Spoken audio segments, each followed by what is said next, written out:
Good evening and welcome to Cliffyland's Global Cooking Challenge. As we work our way through our 193 UN member states in our 4-year Learn to Cook Challenge. Tonight is week and country number 175 of 193, as tonight we are cooking the food of the nation of Tonga for our third night. Third of 3 nights. Tonight we are making a version of a chicken Pulu served with boiled taro with coconut milk.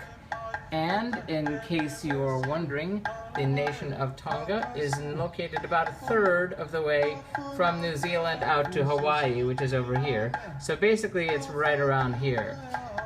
So that's where it's at. Hello, Cheyenne, how you doing? Thank you for liking the restream. So, get cracking. I'm starting a little early because I'm this horrible habit of being slow, and I have one step that I have to take that is going to take X amount of time. Good. So we're going to start with our taro. Now, taro is a root vegetable. There is not a whole lot of farming happening in Tonga, but what there is taro is a lot. Oh dear, this seems to be starting to go. That's not great. But here is our taro root. Oh boy, some of that started to go, but we don't need all of it. So I'm gonna rinse this off. You can come with me if you'd like. The skin of the taro root can be abrasive and can irritate the skin. We're gonna boil this for about an hour and a half. Which is why I started a little early. So I'm going to scrub this sucker down. Taro is, like I said, a root vegetable like a potato or a carrot or cassava or malanga. Also, the leaves of the taro normally would be used in the chicken Pulu that one would be making. I'm not making a traditional one. I've made something like it already for, I believe it was Samoa a few months ago. So I don't really need to dry it because I'm about to boil it, but yep, okay, I need to put you down right there. Stay. Okay, we'll be right back. We need to get a pot in which to boil this sucker. So we're going to use you.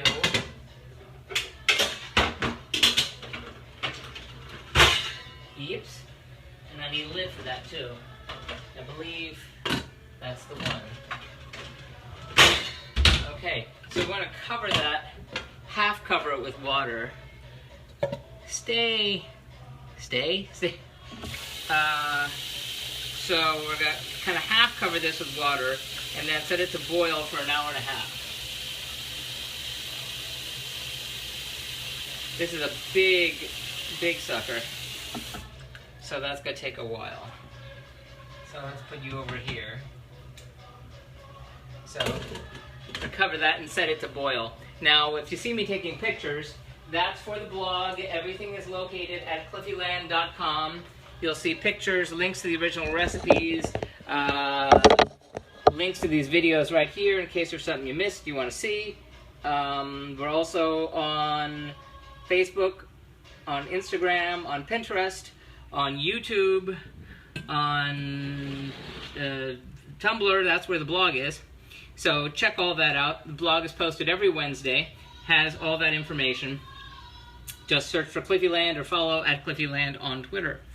Okay, so we're going to set that to boil. Hopefully I'll notice when it starts to boil over. If you see it happening, yell at me.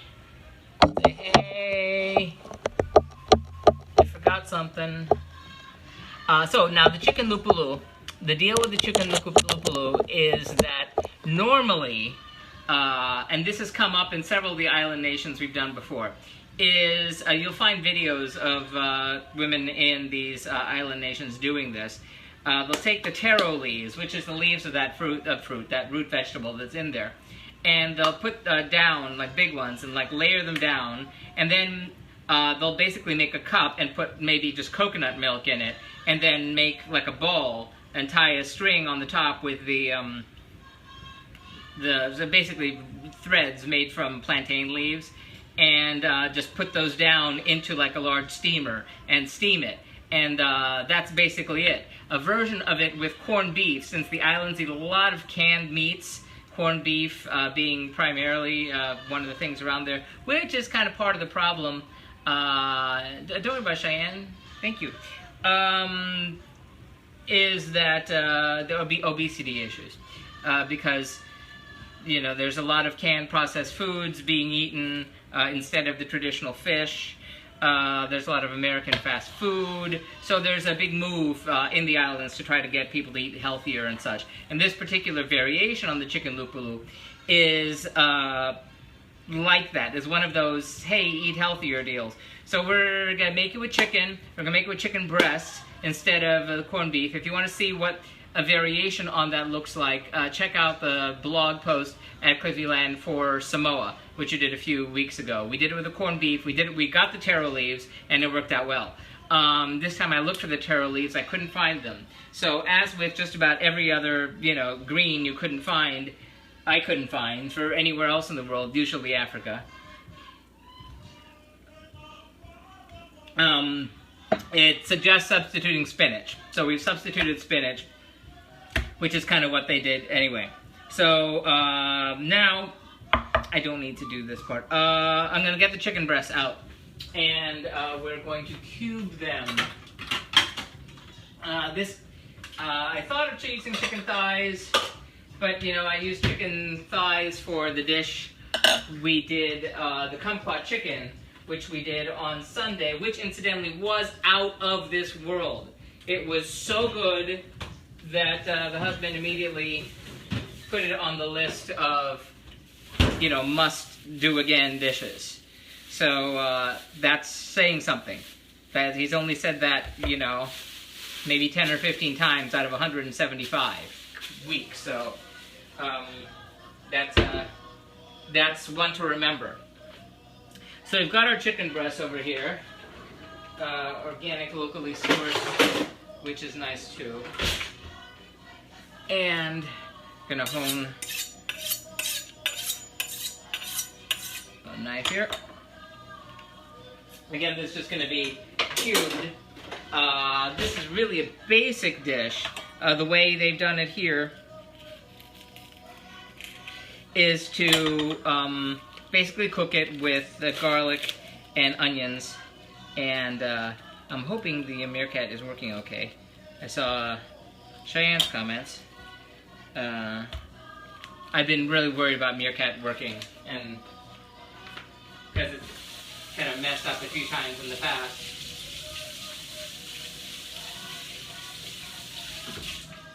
As you heard me mention before, I will be doing Periscope simultaneously as I do meerkat, as long as meerkat, you know, is doing its thing, which it looks like it will be. So that, who are we looking at here? Remco, hello, thank you for joining us again. Nice to see you. Hello, Joshua. So now we're going to cube our chicken breasts, and I've already put them down on this cutting board, so I guess I've committed to that. So cubing the chicken breasts. So about Tonga. Tonga, like I said, is a collection of islands. Tonga, in the word Tonga, in the native language, Polynesian language, basically meant south. And it is indeed in the southernmost portion, collection of these islands.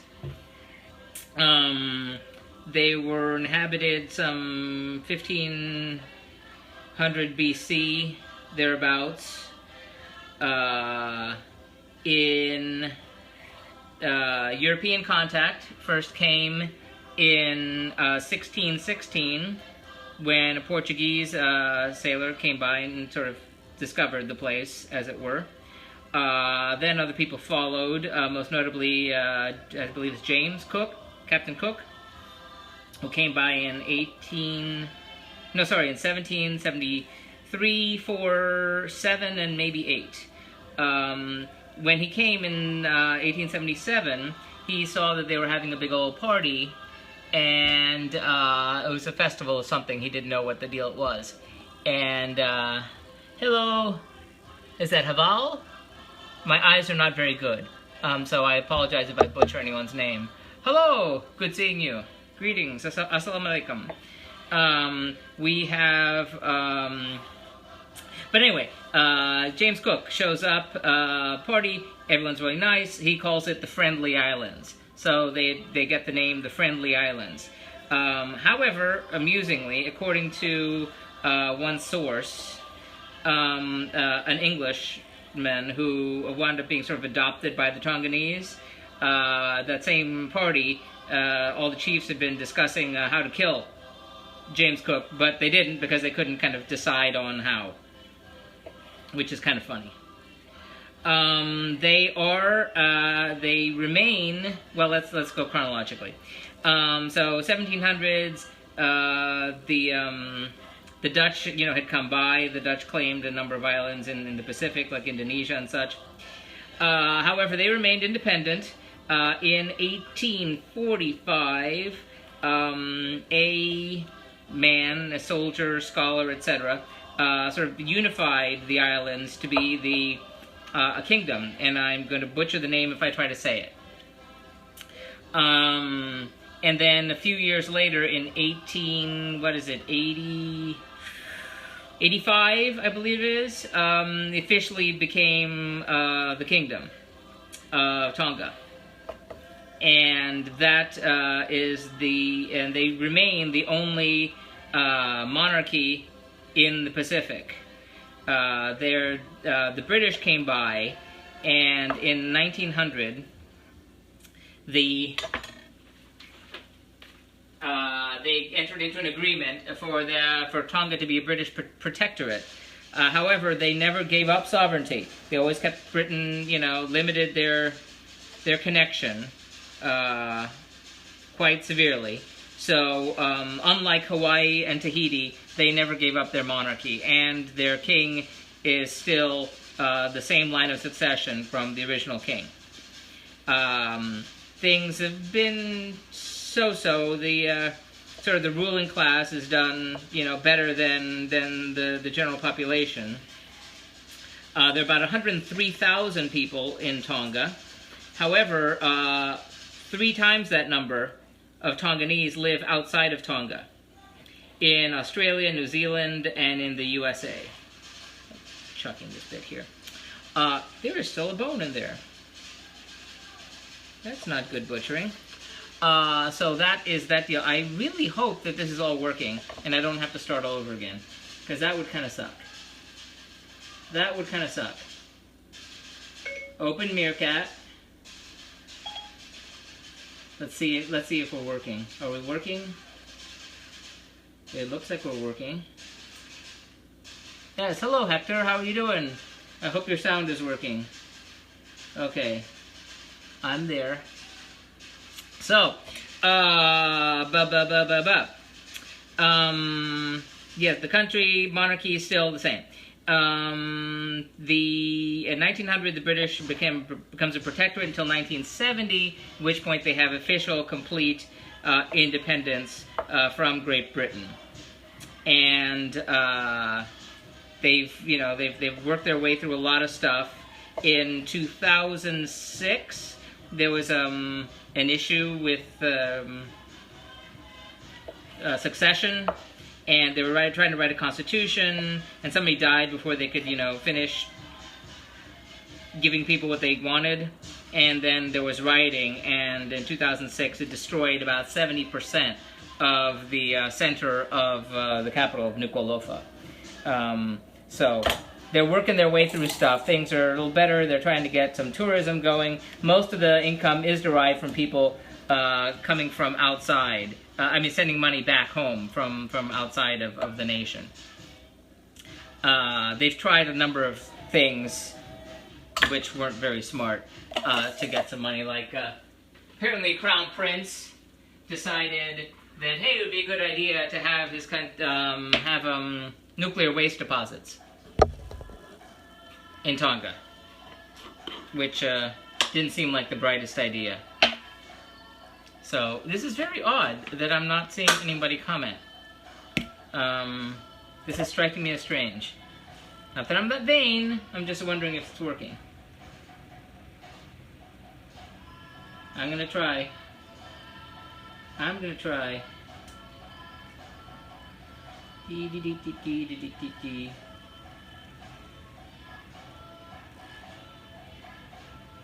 Yep, that worked. Okay, I'm just not that entertaining. Anywho, we're getting our chicken in the bowl. We're gonna season it.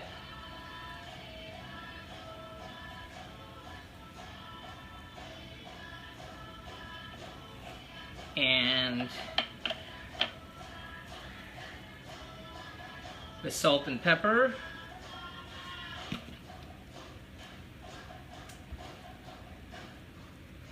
And again, instead of using taro leaves, we're going to be using spinach. There's going to be coconut milk on both ends of this. This particular recipe, you know, to make it healthy, they suggested chicken breast instead of thighs. Well, we did that. Instead of corned beef, we did that. Spinach instead of taro leaves, which makes life a little easier. Because we can find taro leaves. Although I do have an acquaintance who said he has them in his yard. I don't know where he lives. I could go to his house and steal them. So we've got our chicken thighs here. It is 6:09 p.m. Hello, Lydia. How are you doing, darling? Good seeing you. Thank you for coming by. Hello. Yes, I'm so glad. I was wondering if whatever's working. It's feeling neglected. I'm gonna wash this off. I'm gonna be right back. I don't want to get salmonella all over everything.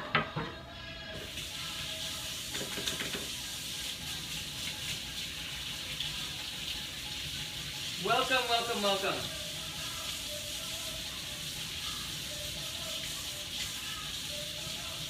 I really do need to order that stand, because you know, if I get that stand, I can do the Periscope simulcast from the sky above.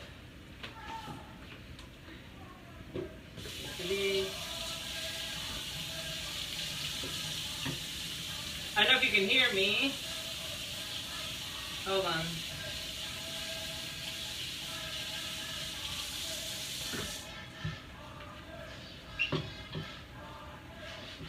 We are boiling our taro, incidentally, which is sitting back there. Hey, Justin, how you doing? Good seeing you. Oh, Lydia, by the way, that thing this morning with the lights on the knuckles, I thought that was really cool. I could use that. In the summer, I have to run at 5 a.m., which always upsets me. I have another light, but I have to carry it. So if it was like on my knuckles, it'd be easier. And I could punch people with it. Get out of my way! Okay, so we're gonna dice an onion here. We've got our last onion. No, we have 2 onions left. Come on.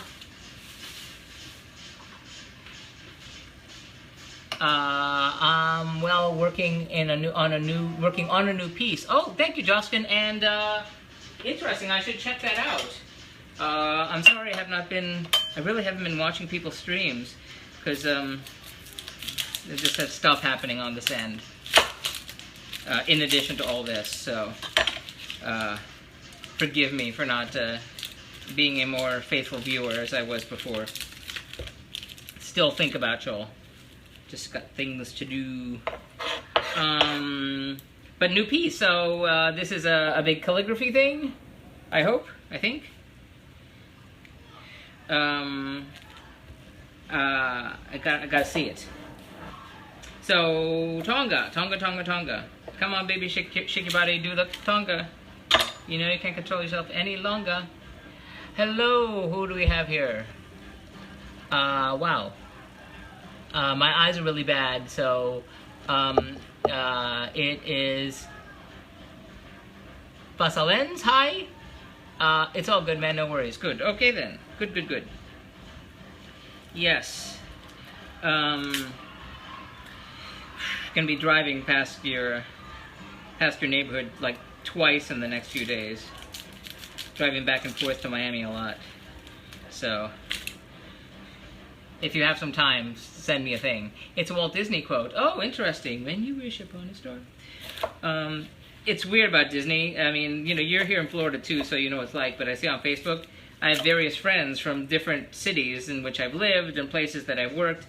And then I see them, like, at Disney, in the same place at the same time, and they don't know each other. And again, this happened today. So that's fine. Thank you for the ack. Hold on. I'm trying to do this with my knuckle. Abdullah, is that? Thank you for the restream. What days? Thursday and Saturday. So, tweet me if you got time. You know, DM me. Put it down in the DM. And we can see if you want. We can, you know, meet or something. So, Abdullah, turkey, yes? I'm very nervous. I'm going to be cooking turkey in 3 weeks. So, I hope to do it justice. So, tune in then. This is week 175. We're doing Tonga. Tonga. Yes, the Crown Prince thought it would be a cute idea to get some money by making it a receptacle for nuclear waste. That didn't go over too well.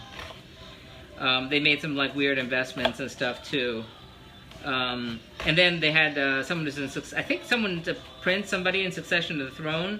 They were in California and they got hit by a car and killed, which was like crazy and upsetting, and it caused lots of chaos. Yes. Well, all right. Good. So yeah, there's interesting stuff. I mean, when you read about the deals on the different islands in the Pacific, I mean, a lot of what you hear is about them going away, like off the face of the earth because of global warming.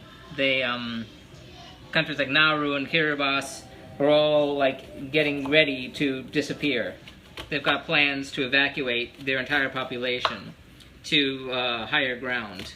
Those island nations that are made mostly of coral atolls that are very flat, and the land is very porous. So when there's high tide, salt water comes up to the ground. They can't farm anything. In the case of Tonga, some of the islands are atolls, except a number of them are volcanic. And there you can farm stuff and you have some land. They farm you know, animals, pigs, some cattle. They import a lot. A lot of the taro that you see behind me, which is used in Hawaii in poi. They apparently don't eat poi that much.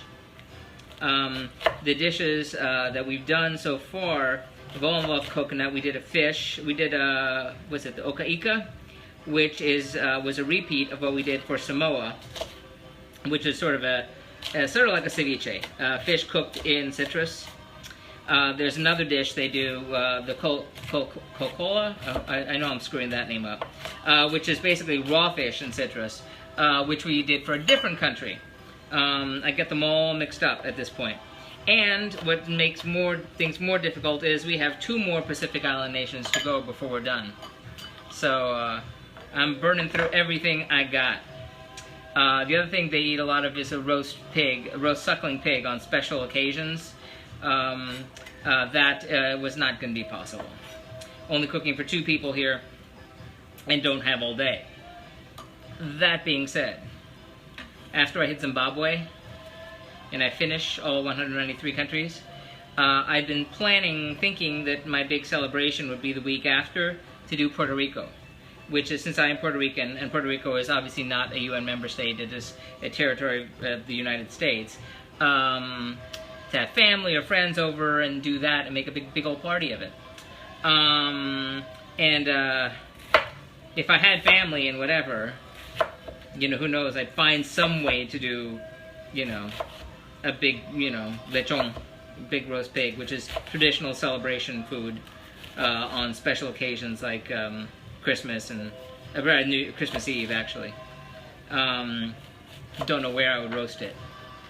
Clifton, thank you for the restream.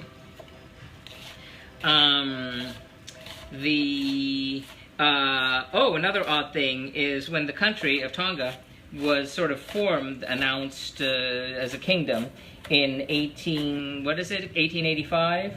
It was this chief who became the king, and he sort of announced it alongside this missionary. And there is a long history of Christian missionaries in the Pacific Island nations. Hawaii, quite far away from Tonga, obviously. Hey, Jester Gal, thank you for the like.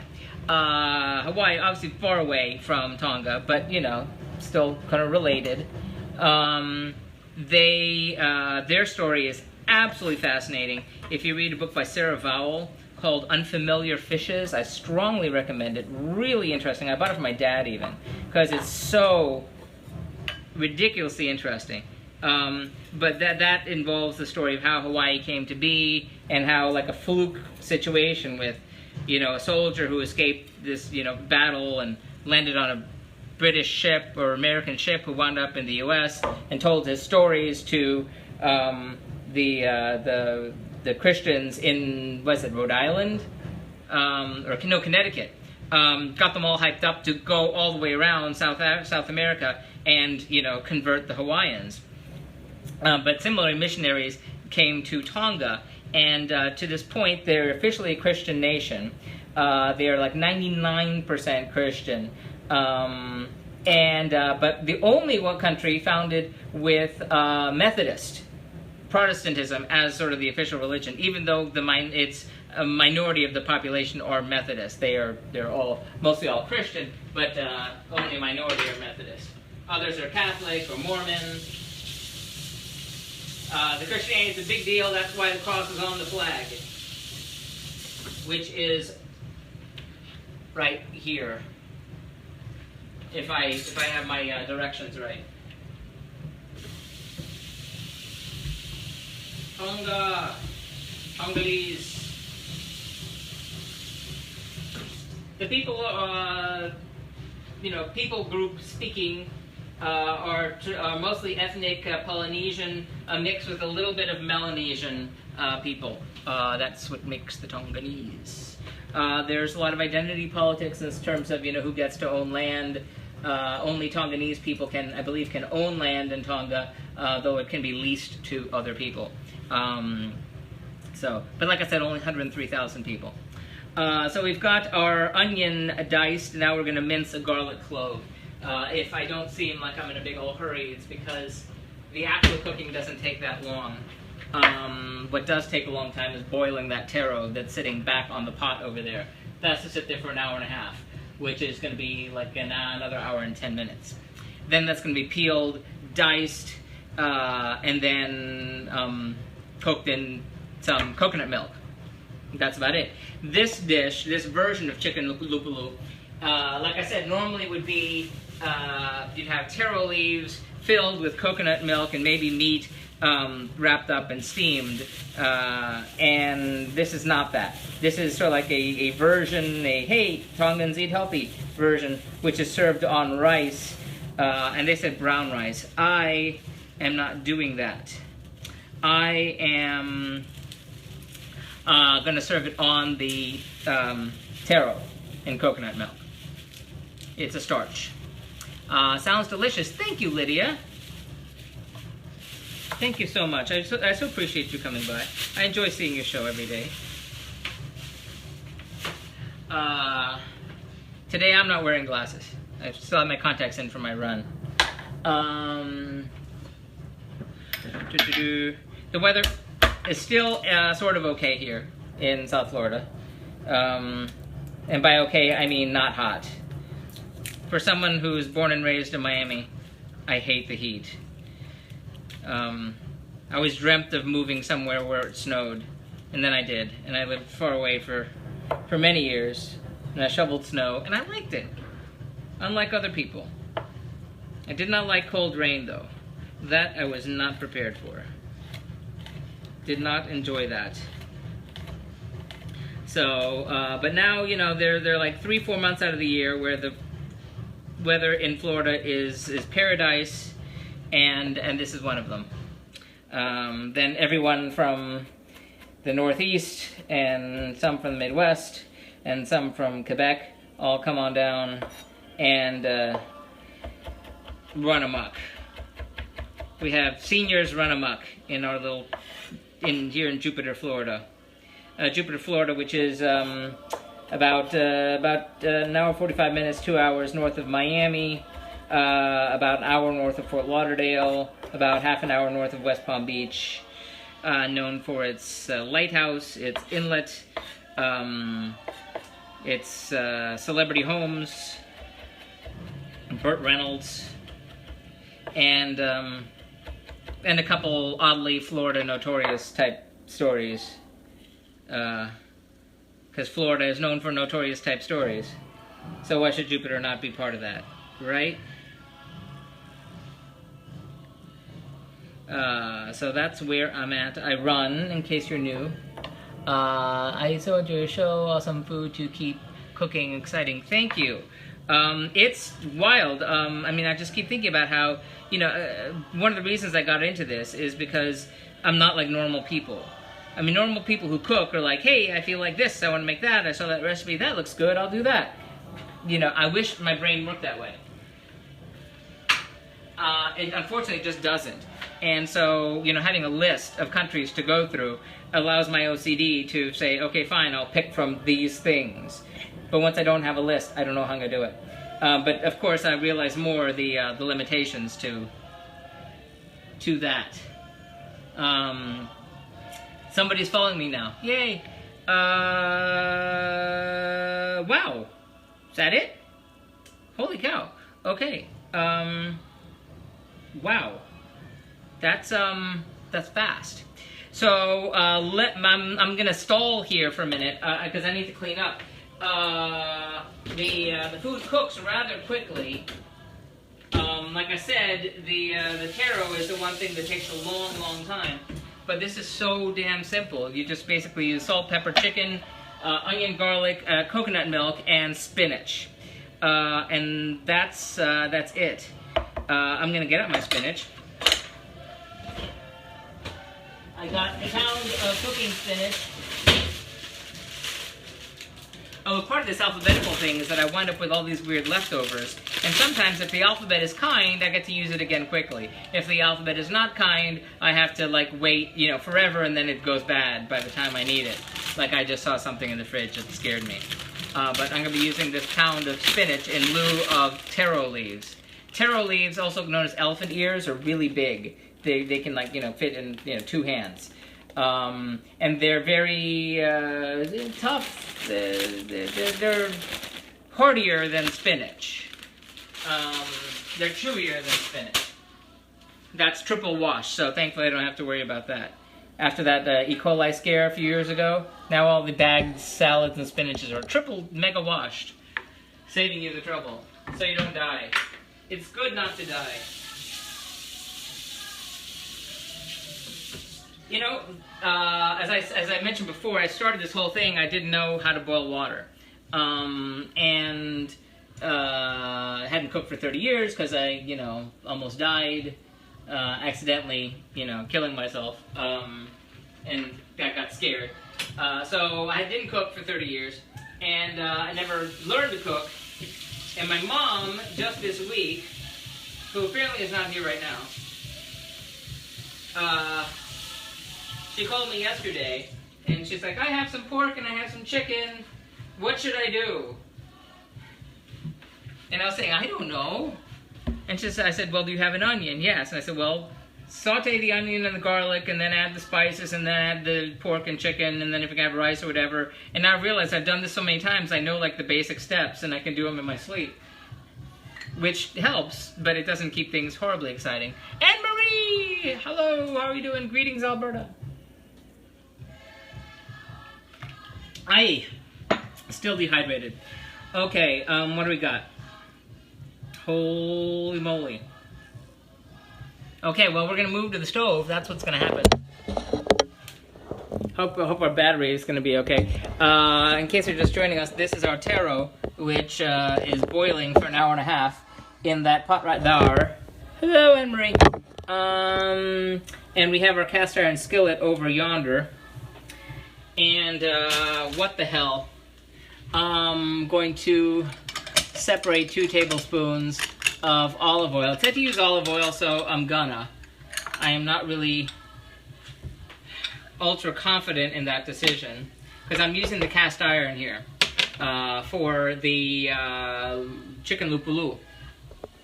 I think if you're far enough away, I think you won't get hurt and you can see what's going on. No, I'm not cooking it in there. I'm just doing this for now. I need to find my olive oil, which I bought. Now, logic would suggest using coconut oil, which I would have used if I had any. I used up the last of my coconut oil, I think during Samoa. I didn't buy more. So I'm going with your extra virgin olive oil. The reason I'm kind of not sure about the olive oil is that it has a lower smoke point. Things that I've learned. And then it burns or whatever, and that's not good. Okay, don't burn us, indeed. So I'm going for 1 tablespoon over here, and 1 tablespoon over here. Not that I really need to do it that way, but I do need to take pictures. And let me get the other stuff ready. I'm just sitting here because dinner isn't for like another hour and 15 minutes. And this doesn't take that long to cook. So this is a little tricky here. I need to get my can of coconut milk. Get my camera ready. And I got my can of coconut milk. I have some extra coconut milk. And I need chicken stock also. So I have coconut milk, chicken stock. Oddly enough, the chicken stock that the husband bought at, I think it's Fresh Market, they only sell it in the 1-cup containers, which is kind of bizarre. But I have this leftover coconut milk here. Who do we have? Sparkles Pancake! Hello! Thank you for the like and the restream. We're boiling that. I am sitting here, like, sort of stalling while that cooks because it takes so long. And I've kind of run through all my stuff about Tonga, about coconuts. If you've ever seen, an actual, coconut on the tree that's got the big... Now, if you tuned in on Friday, you saw me beating the crap out of an actual coconut, trying to get it open. It's like only the second time I tried, only the first time I did it on camera. And the one that I got wasn't a good one. It was already dried up, which wasn't great. But, you have the big thing that looks like an acorn. Hey, Sparkles Pancake. You chop it, and then you with a machete, and you see this on Survivor. You kind of got to get the husk off of it until you get the hairy, nut in the middle. And that you have to crack, around the center, and it opens up and it has the water. So the coconut water that you buy and things like this, that's what that is. And then you have the meat on the inside that you have to scrape out. And like there's a tool I've seen in Indian homes, which looks like scimitar. Is that the word I'm looking for? It's like a curved, very sharp knife that you just have the coconut on, and you just scrape off the meat easily. I don't have that. The reason I'm mentioning that is when you put the water and the meat together and mix it, you get coconut milk, like that. Coconut milk. If you just get the heavy part, the creamiest part, the most fat, that's coconut cream.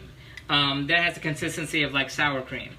This is, if you mix it, it's more like cream. I'm going to have to open this can. I bought several cans because I knew I would be needing a ton. I've used coconut milk for each of our dishes here so far. So, opening up my can. Here, let's move you back so you can see. Opening my can of coconut milk. On some of these, thankfully, they say to use only a certain amount, like just enough to cover, they say. Which is good. So I wound up with leftover. So we're going to see how this goes. So there's our coconut milk. You can see it's milky. Okay. I'm going to put that over here on one side. like I said, I apologize if I'm stalling, but this, oddly enough, only takes a relatively short amount of time. This, when it's done, only takes a short amount of time, but it does take an hour and a half to actually cook. So, our chicken lupulu. And this will be our third night of Tonga. Oh, are you kidding me? I'm doing another dish. Holy cow.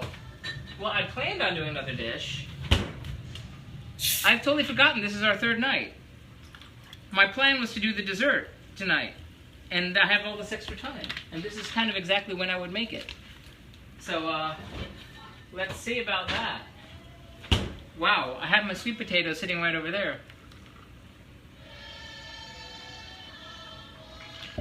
I have an hour. Let's see.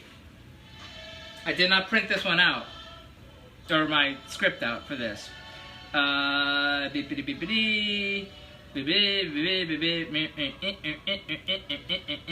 Yep. Okay. You know what's gonna happen? What's gonna happen is we're gonna see about that dessert. Because I have the sweet potatoes for it. And I did not print it out. But I got it. I got it. I forget the official name. It's sweet potatoes and coconut cream, more coconut. I didn't really want to use this particular recipe, but wow. Steam them, eh? Okay, let's do that. Let's peel and cube us some sweet potatoes. Right now. Right now. We have the sweet potatoes. I knew I had them for a reason. So I have 2 sweet potatoes. 1, 2. We're making dessert, people. Instead of stalling for an hour, we're making dessert with sweet potatoes. So let's start peeling those. You know what? You can handle this. You're grown-ups. I'm gonna put you over here. We're just gonna peel right into the sink. You don't see all the sink. So this is one of the few dishes that I found that is seems to be specifically Tongan. The one other that I found feels like something's flickering. Oh, there's a light that's going out here. Is a drink, a beverage, which is mostly watermelon. I don't make beverages. I try not to make desserts. But here we go. It's a sweet potato dessert. It's basically sweet potatoes covered in syrup. You make your own syrup. You make your own caramel. It's a vegan caramel. If you want to call this a vegan dish, you can. So we've got our sweet potatoes. The sweet potatoes here are not the same as the sweet potatoes there. And in New Zealand, they have a different name. I forgot the name, but when you cut them open, they're a little more purple than orange. But we got here what we got here. So, c'est la vie. Let me get a bowl for my sweet potatoes, and we get a peeling.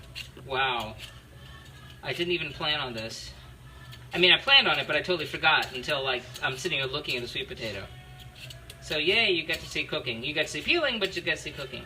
This is going to be sweet potatoes, cubed, steamed, and then after they're steamed, while they're steaming, we're going to be making a syrup with sugar and coconut, and then pour it over the steamed sweet potato cubes. So we're going to see how that works out. So how is everybody doing this fine Tuesday? Where's the weather where you are? Hope everybody is well. We are peeling sweet potatoes. Okay, and you... Wow, that's different. Okay. Hello? What's happening here? Okay. That's a surprise. I bought these in 2 different places. This would suggest that I done got me a purple sweet potato, like I was talking about. That's crazy. Look at that. It's purple. Unlike the orange that you're used to. I guess these are going to be mixed. We're working with integrated sweet potatoes. Embrace the change. Wow. You know, I bought one earlier for something else and I didn't use it, and then I bought this one thinking I need another one, and what do you know? Amazing. Amazing. Okay.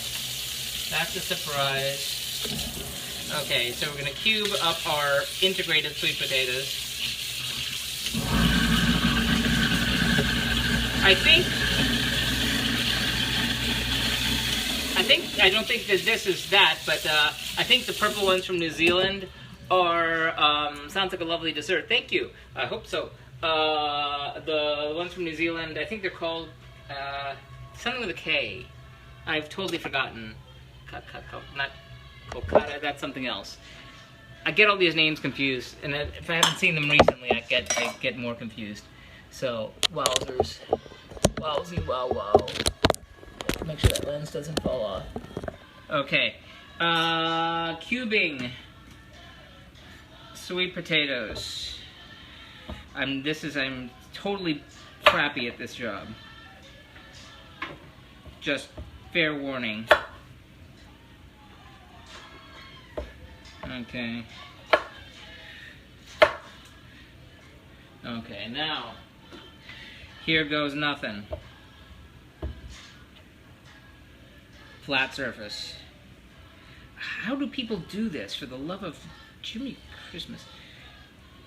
I'm trying to make a flat surface, but it's not working out too well for me here.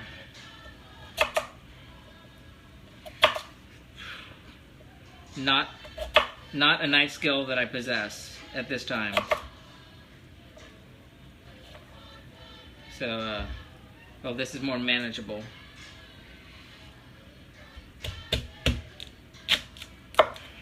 Okay, flat surface. Okay.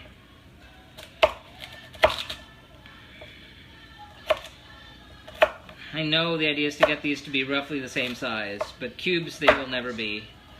Not by my hand. Okay.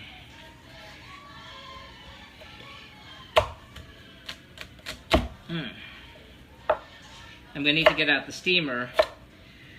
Which steamer should I use? I have the bamboo steamer, and then I have the sort of the steaming basket. Which should I use? Maybe the bamboo steamer, I think. That's handy.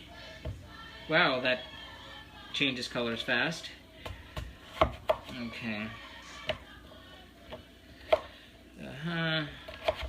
Wow, you are in a big old hurry, Mr. Sweet Potato. Yes, I know you're telling me. Cover it with lemon juice right now. Hopefully I'll be cooking it faster than that. So,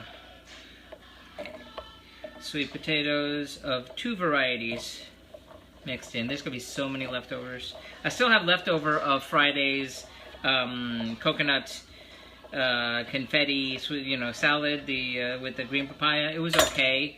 The problem was the coconut was kind of dried out, so it wasn't that exciting. Oh my god, I've run out of space on the burner. Isn't that exciting?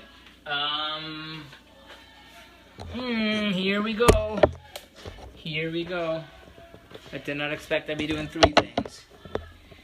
Okay, we can move you over here. Okay. Let's go with Mr. Bamboo Steamer. Pot. Lid? No, not lid. Lid. Lid? Are you lid? Yes, you are lid. Oh, but I don't need the lid. Okay. I just need the bamboo steamer. I'm only using the top half of it. So bamboo steamer goes like that. Goes in here. So let's get some water boiling, and that is going to be behind you.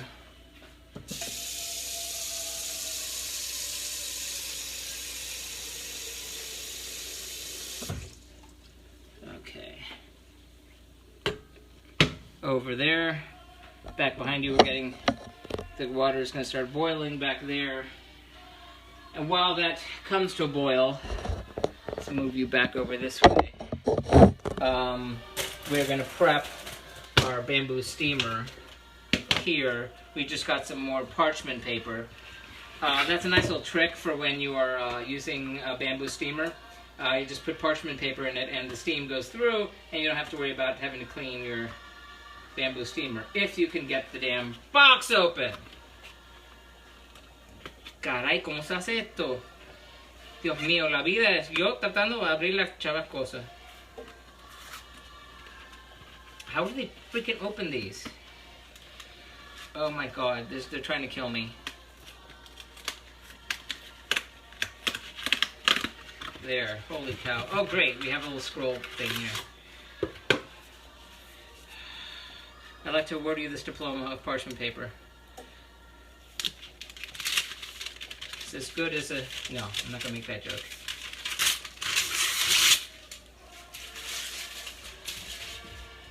Okay.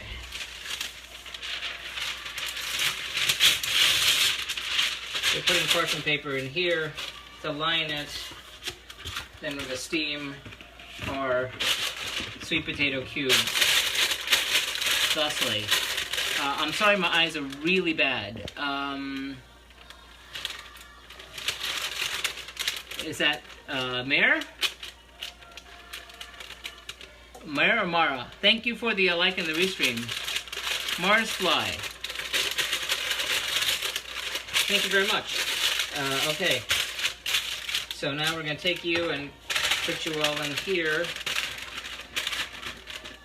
Now I need to get a picture of that for the blog. Wow, I have not had to do a recipe non-printed out in months. So steam for 10-15 minutes.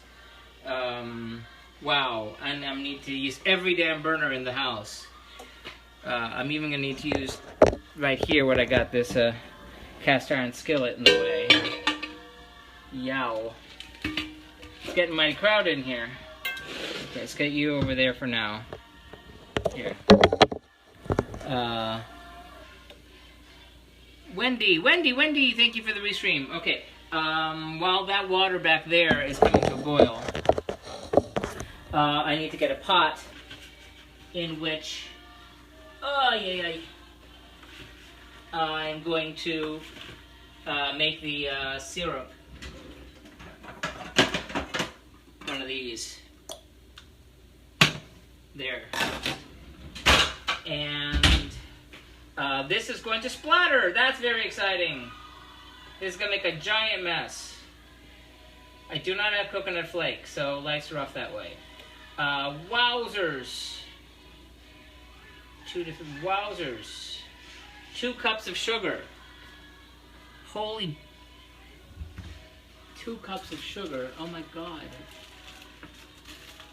I know I have it, I just didn't expect I'd be needing it.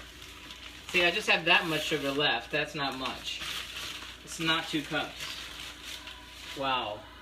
Well, this means breaking out the other package of sugar, which has been sitting, hiding somewhere in this vast universe that I have. Ay, ay, ay. Ay, ay, ay, come back. I know you're hiding.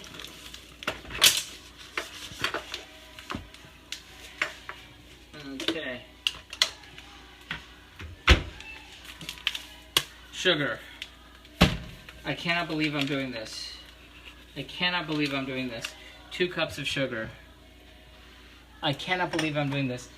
What? 2 cups of sugar? Oh, you kidding me? Wow. I can't believe I'm doing this. Well, it's just been sitting in there in the cabinet, so might as well make use of it. 2 cups of sugar. Wow. Can't believe I don't do desserts, so seeing 2 cups of sugar in one place scares the blazes out of me. 1 cup. 2 cups. of sugar. Holy cow. I'm glad Mom isn't watching this. Okay, this is going to wind up in a special place later, but for now. Okay, that water's boiling, so that means that we put our sweet potatoes to go in the steamer in here, and then this is going to go over that for 10 minutes. So set timer for 10 minutes.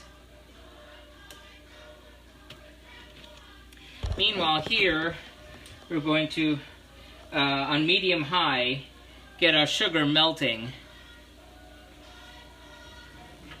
No problem, Lydia. See you in later, I hope, then. I am so scared. I am so scared. I don't do dessert. This has got one step to it. I've already opened one can of coconut milk. Sugar bomb. Yeah, no kidding. Gotta do this until it melts, which I know can happen. Medium low. Okay, medium low then. It goes very quickly. It cannot get burnt. And then pour on the coconut milk, and then mix it for about 15 minutes until it's thick, and pour it over it, and then serve immediately. Well, we're not going to be able to do that now, are we? Because we've got all this other crap going on. Ay, Dios mío, Santo Cristo bendito, con el okay. Melting. That's 10 minutes in there. This other business takes the primary dish we're doing here really only takes like 30 minutes to cook. So if I start that at 7, 10 even, I'll be okay. I don't know how holding the syrup in its whatever state it's in until dinner is going to work, but it's just going to have to.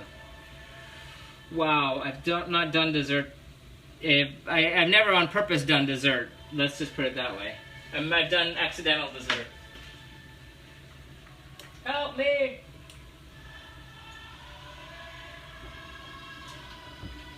How do I monitor this so that the sugar is melting? Here, maybe if you want to see from a different angle.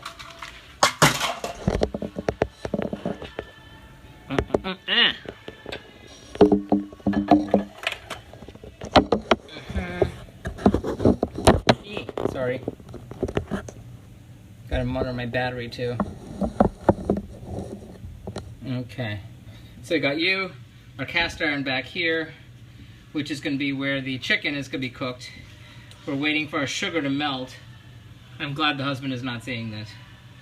I mean, when you think about syrup, you know, obviously I'm not using all of it. Thank you for the like, Abdul Salman. Greetings, assalamu alaikum. We are making our, this one, I forgot the actual name, in Tongan. However, it is the dessert, which is a sweet potatoes in a coconut caramel cream. Say that 10 times fast. So, this supposedly takes 4 to 7 minutes to melt. I'll believe it when I see it. Melting sugar. Wow. We're boiling this here until 7:30.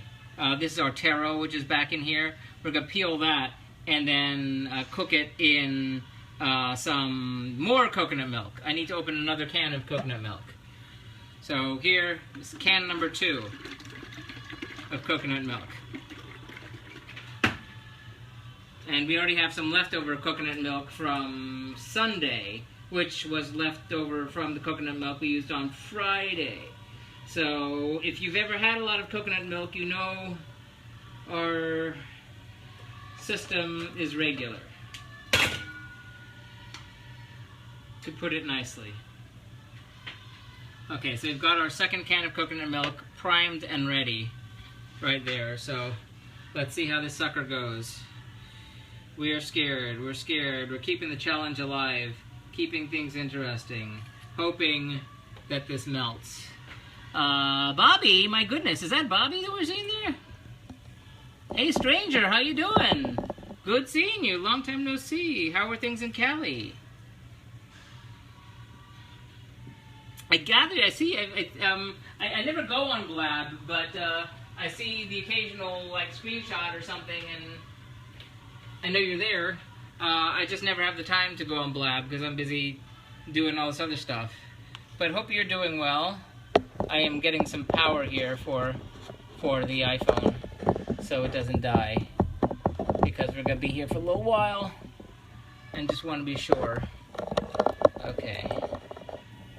While we try to melt sugar, and then it's gonna splatter all over creation. I've been warned. I've been warned this is gonna splatter like nobody's business. Scared.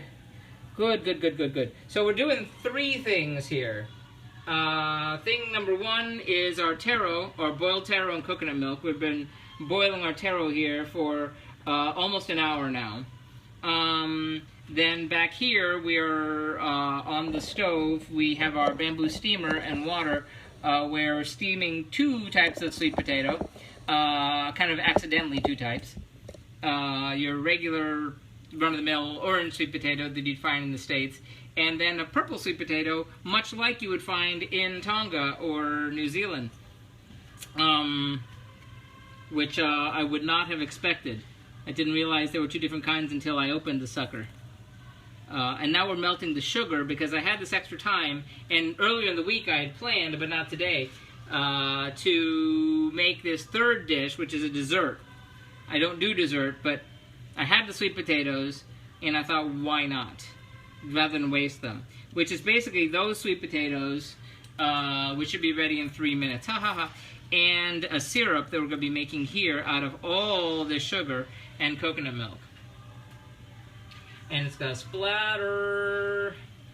I should find a way to mitigate that. I guess I'll mitigate it with the lid. Protect you. Little shield of protection from the phone. Why is this not melting? You're not melting. I'm turning up the heat. I hope I don't regret that. They say it very quickly goes from melted caramel brown to burnt. So, and I've only got 15 minutes in which I can do this, because then I got to get moving on the chicken, which is the primary dish, the version of the chicken lupulu, which we've already prepped. We have here our chicken,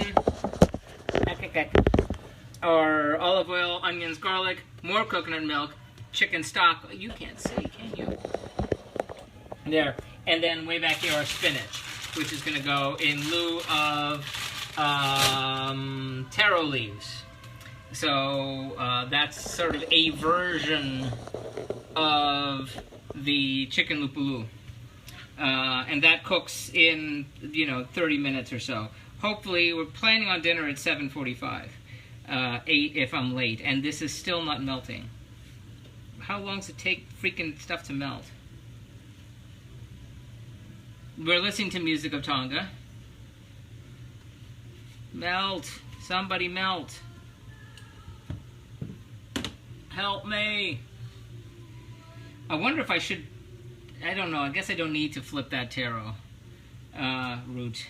It seems to be doing okay. That's gonna cook, and then it needs to cool off, and then while it cools off, then it needs to be peeled and cubed, and then put back in a pot with more coconut milk, which is probably where my 3rd can comes in. So every coconut in the world will be employed here. Why is this not melting? You lied to me. You said it would melt in 4 to 7 minutes. Nothing's happening. 2 cups of coconut milk. You've got to be nuts. Save the extra caramel sauce for ice cream. You'll be glad you did. Prep time 10 minutes. Lie. You lie. Lie, lie, lie. Incidentally, everything is at cliffyland.com. You can follow on Facebook, on Twitter, on Instagram, on Pinterest. And now on YouTube, subscribe to the YouTube channel, and you can see all these videos as they're posted the next day. So if, you know, you don't want to hear me ramble for 3 hours, you just want to see, like, how it turns out at the end, you can be like, you know, a person watching a regular video, only unedited. Why is this not melting? We're hearing aloha oi. Oi. Put on your grass skirt. Let's get cracking. I've already given all the information about Tonga that I had. I've run out of Tongan information. The language is similar to Hawaiian. Okay, ding dong, ding dong, ding dong. That suggests that our timer is done on the sweet potatoes back there. I don't know if I leave it for longer is worse, but this is supposed to be melting something, and nothing's happening here. Nothing at all. I turned off the heat on this, and I'm just going to let it sit there. I hope that's okay. That maybe it'll keep it warm if I just let it sit, but this is supposed to be melting. And it's not doing it. This is where I wish I had a gas stove. Thinking next move, we're going to have to decide it has to have the gas stove. Good evening, Cliffy. Hope you are well. Sorry I'm late. Hey, Derek, not a problem. Things are a little goofy here. We have number one, our boiled taro. Put some butter in it. No, I don't think so. Interesting idea, but I'm going to wait. I'm going to turn up the heat to see if anything happens. I almost feel like putting my finger in it. See if anything is...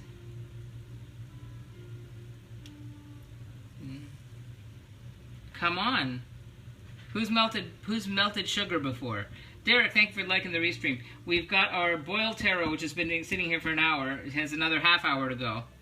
And then, so that's for the boiled taro and coconut milk. To answer, Steve? Is that Steve? My eyes are really bad in terms of the close-up. But boiled taro and coconut milk, that's going to be like in lieu of rice. The primary dish is a version of chicken lupulu. Turn it way up, don't touch it. No?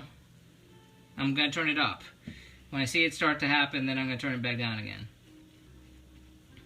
Yeah, because this medium-low for 4 minutes is bourgeois. I know that's how I say bourgeois in Tonganese. But the chicken lupulu is the main dish, which is... going to be in the cast iron skillet, which should be taking this thing's place. And, 8 minutes. Damn it, melt! I don't have time for you. The chicken lupulu cooks quickly. The chicken lupulu is a version of chicken lupulu. The way chicken lupulu is normally done, and it's throughout Polynesia and some of the islands, and we did a version of this. Derek says, making sugar melt takes an immediate medium to high heat, then slow down. Thank you. Thank you for the information, Derek. And someone says hello. Is it Murillo? Hello. Greetings. Monolith says, what's up? We are cooking 3 things. My friend, we are cooking 3 things from Tonga, the Pacific island nation of Tonga, which is near... It's I could take on my globe. Move your hand, please, saying hi. Hi. Greetings. From where are you? We have people from all over the world. I know we've had people coming from Turkey, and I guess from Kurdistan. We have we have representatives of Scotland. And usually Denmark is in the house. Not Denmark, sorry, Dutch. Netherlands. I'm dehydrated, I apologize. Melt high. This is really bothering me now. Okay, I'm starting to see something happening. Okay, it's starting to turn brown. So turning it down now. This is going to splatter. I'm told this is going to splatter. Okay. Okay, I've got to take my picture now because I'm not going to get a chance later.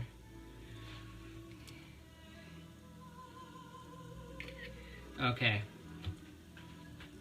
Wow! I've never done this before. Maybe in chemistry class. Sometime during the previous century. Let's just leave it at that. Never done this. Never melted sugar. Dan Christmas, thank you for the like and the restream. Okay. Waiting for it to turn liquid. As soon as it turns liquid, then we're going to pour in the coconut milk and it's going to go everywhere.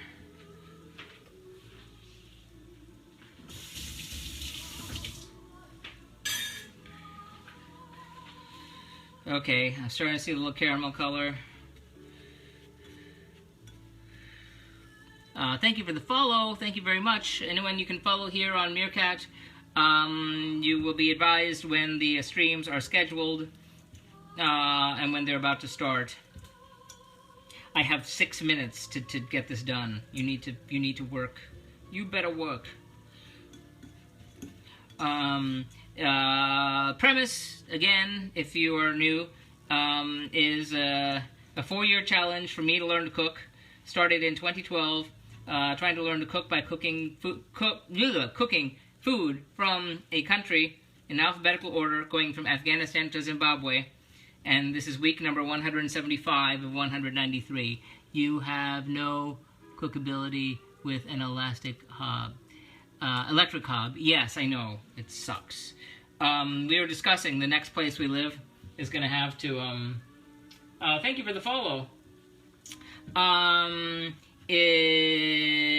Whatever next place we live, it's going to have gas heat, which is going to be hard to find. Or expensive to find. This is so weird. I've never done this before. I think I saw this in chemistry class. Why did they say to make so much of it? I mean, I'm not going to need that much. And I'm hoping that these steam things stay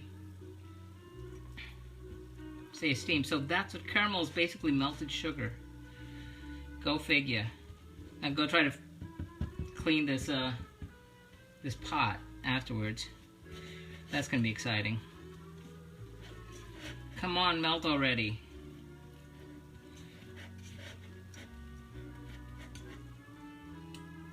I don't want it to burn. Come on, melt. Trying to keep it in the center. You were so right, Derek.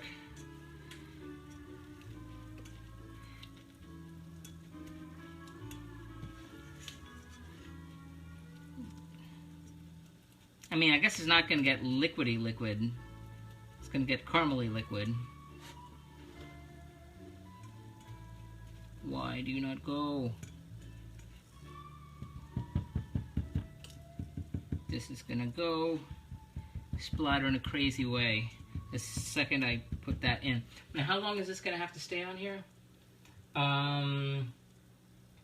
15 minutes. Well, good, because it's going to have to sit back there. We're going to have to switch burners.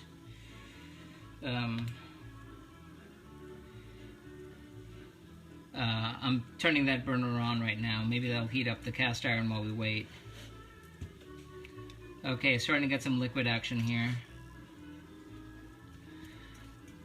Feeling back at the Polynesian Pavilion. Juice Plus Guy, thank you for the follow. It's Tonga Sunday, really big day, and some of the people put so much effort into celebrating Sunday, they take the other 6 days off. Well, what do you know?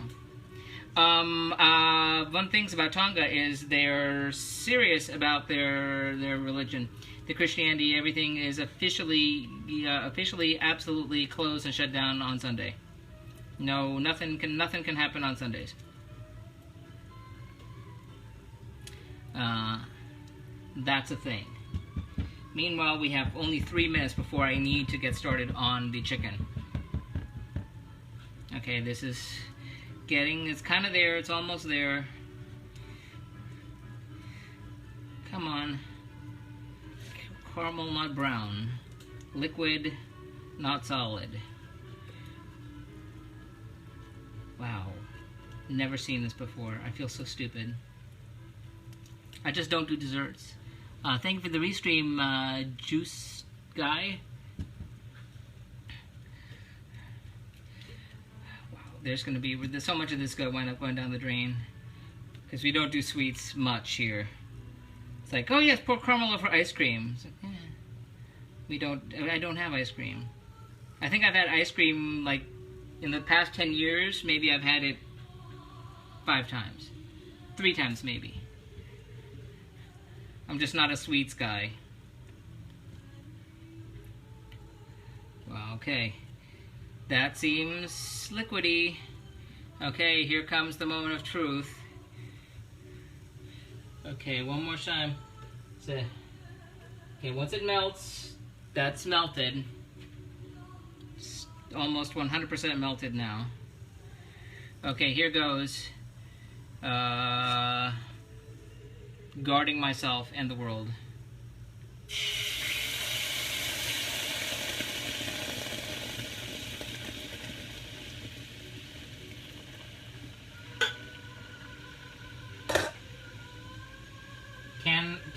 We've killed 1 can of coconut right there.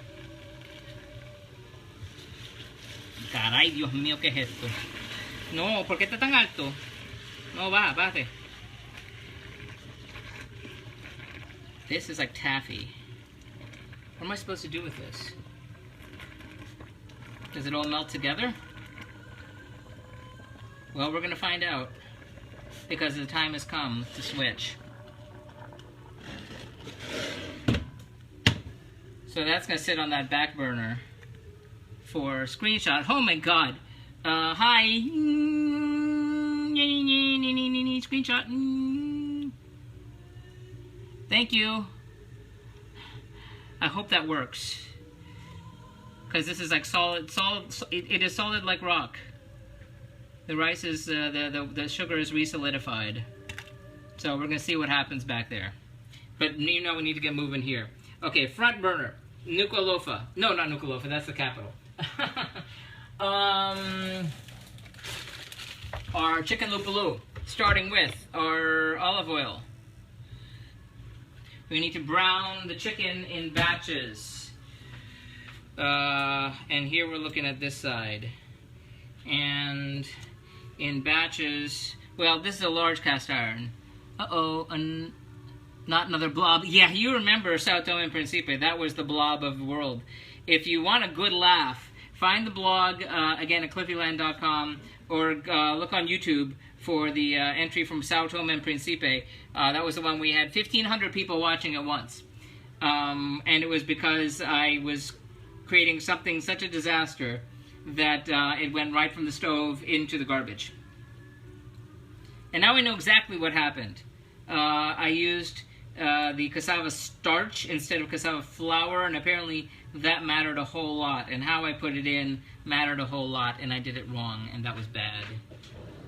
That was bad. Okay, so heating up the olive oil here. Now I'm going to start browning. It's hot enough? Yeah. I'm going to start browning our chicken pieces.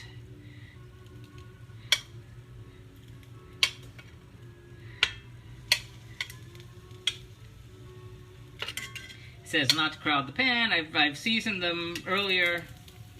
They've come to room temperature, but they've been sitting there this whole time. And it's, again, it says to steam them, not to steam them, to sear them. So that's, whoa, that's a little too high.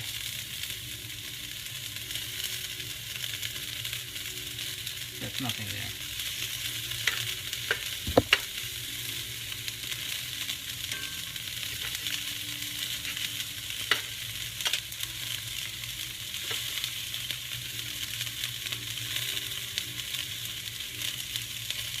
Okay, let's see how that works. Kundi, thank you for the restream there.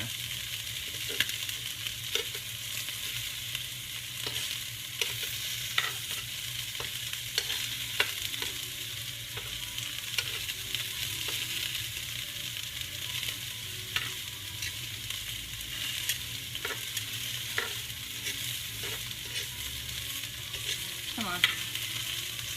Oh, there are 2 pieces there. Great. Come on. Be good. Again, I'm having the same issue that this the electric stove, the burner isn't quite as big as the skillet. I encountered this when I had my paella party with the family a weekend before last rather. That the rice didn't get cooked evenly because the paella pan wasn't big enough. It was too big for the stove. Meanwhile, see how this sucker's going. Is that sugar dissolving any?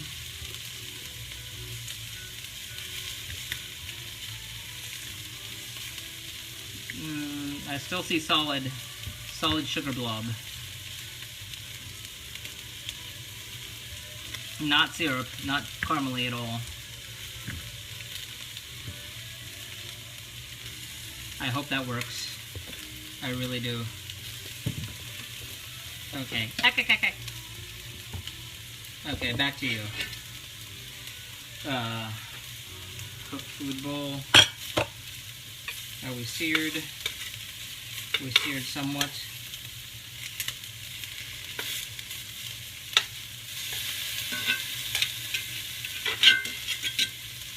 I would not be a good chef on the what do you call the Japanese steakhouse. Not be good at that.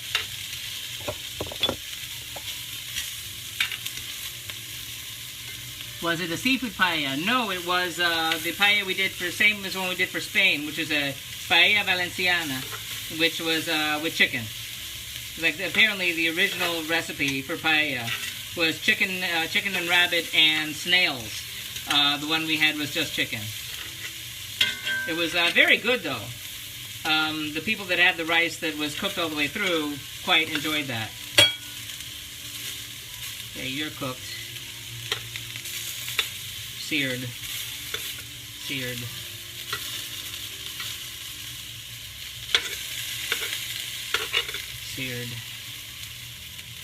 Not seared.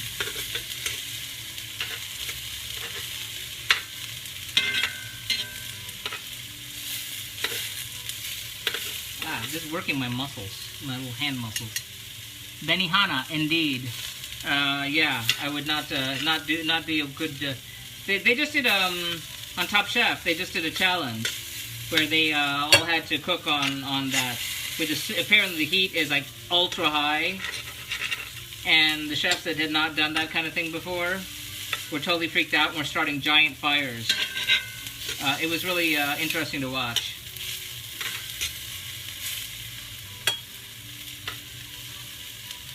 Going the zip way. Okay, seared. Okay, I think we've got batch 1 out of the way. Almost. Here. You sit over there. Other batch coming in. I know I did not be as careful this time, but I'm in a hurry. Which is always my problem. I'll try to give everyone space.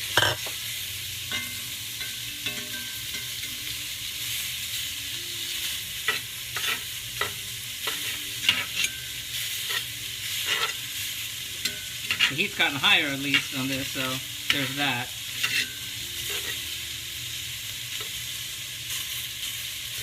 Okay, you're done. You know, maybe sesame oil would be a better idea. I know sunflower oil handles higher temperatures.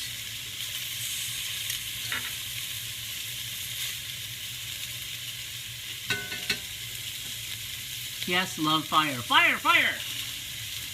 Fire bad! No fire good, no fire bad. Caray, esta cosa. Oh, God. This is hard on my hands. A person gets carpal tunnel syndrome doing this.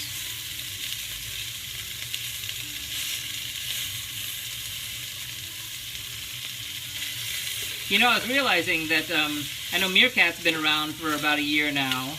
As for myself, it will be 1 year that we've been doing it on Meerkat in 6 weeks. Our first country on Meerkat was Pakistan, which is country number 131. We did one country on Periscope before we did Meerkat. We did Oman. I had one lovely gentleman come and watch. And that was not enough for me. So I switched to Meerkat. Hopefully, if I read the article properly, we'll be able to continue doing this here for time to come. Flip. Okay, you're seared. You. Yeah, where's my paper? One moment, please.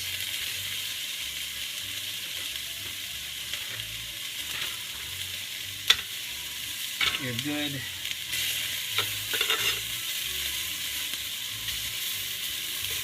You're good. You're good. I'm glad I can use metal on the cast iron. I don't have to worry about scratching the non-stick. 719. Meanwhile, our back burner is melting the, keeping that caramel coconut sauce going.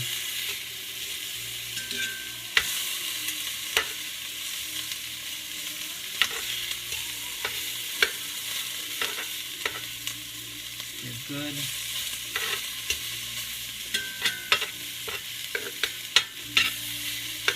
Like I said, the chicken lupulu normally is just a lupulu. You see the ladies in the videos from Tonga with the big leaves of taro, and then making a pocket and just filling them with coconut milk, maybe with corned beef or whatever else you'd put in it. In this case, the theory would be chicken, and then putting it in a steamer and just letting it steam. This is a variation on that. So instead of taro, we have spinach, which is sort of like the common substitution. Anytime I can't find a green, they say, or use spinach. I've used kale or collard greens a couple times for some African dishes. I've used kale maybe twice. I'm not a fan of kale. I think that maybe the last time I finally got it was okay. I made a soup, I think. Don't remember what country. Yay, Meerkat, Boo Periscope. Yeah, well, I'm going to be doing, once I get a handle on, I get a mount, I'm going to be simulcasting on Periscope just for the bird's eye view. There won't be comments over there, so you won't be missing anything. Okay, deglazing the pan with a 1/4 cup of chicken stock. This is a cup. I know it's dumb to measure, but 1/4 cup.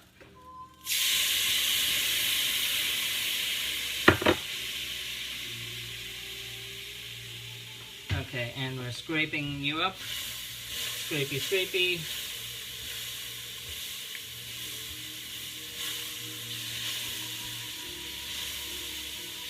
And this is this burner, turning you down front.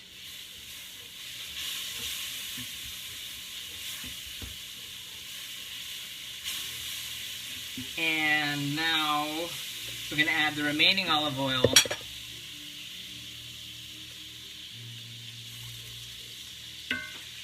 And we're going to saute the onions. Picture time.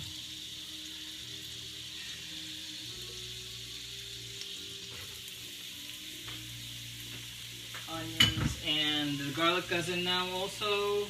Yes, and the garlic. Yeah, I just feel I have to do Periscope too, just because. But I really don't want to engage with it because I don't get it. But if it can be just another view, that might work okay. If I don't have to monitor it, is just up there. I can have it, you know, mounted up here. You can see from above. See me people talking on Meerkat. Maybe I'll get people to come over to Meerkat. Anything is possible, right?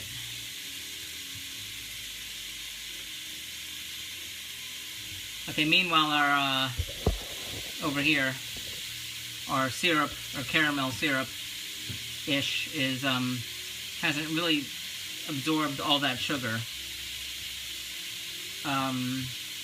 It's absorbed some of it, though. So, that's sort of good, I guess. Oh, I'm gonna have to clean up. I see chunks in here. That's not good. Back burner, small element. Okay, I'm going to medium-high on that one. Or medium. Meanwhile, here we are sauteing our onions and garlic until translucent.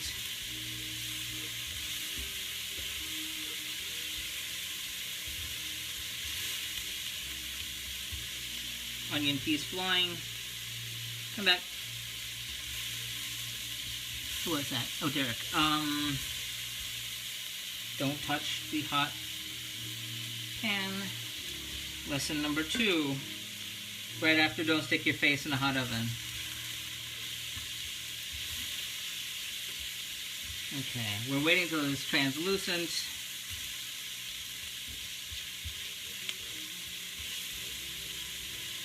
It's on a medium heat. It's hard to keep this in the middle of this burner.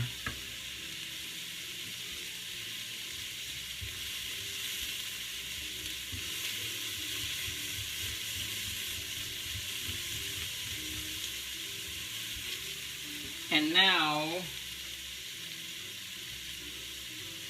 let me open my spinach. Okay. I'm gonna put the chicken back in. Shoot. Always happens.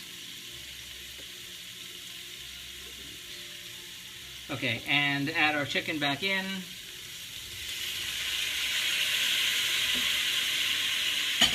And now we're going to add our spinach until it, and then let it wilt. With a ton of spinach.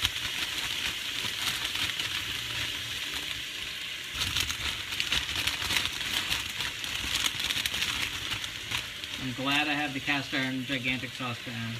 Oh my god, how's that going to work? We can make it work. I know it will wilt. I know it. Do you use red onions as well as white? Rarely. Sometimes, but rarely. Only when called for.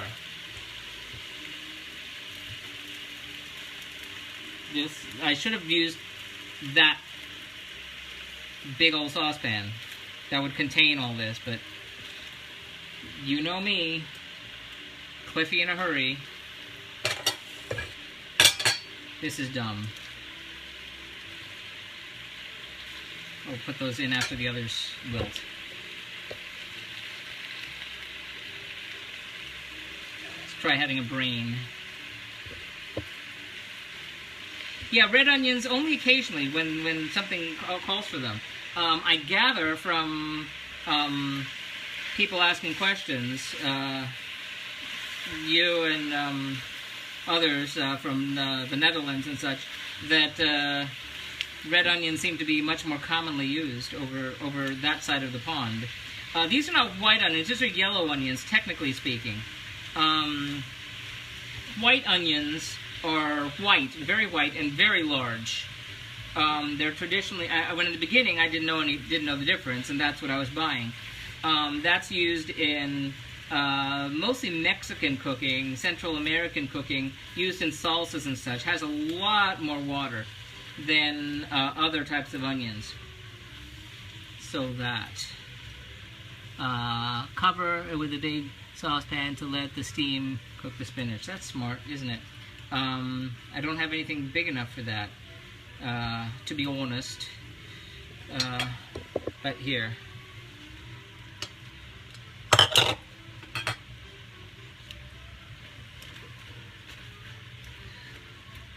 We'll get it down. We can make it work. Front, back. Trying to maintain. Oh, well, what do you know? These are starting to melt.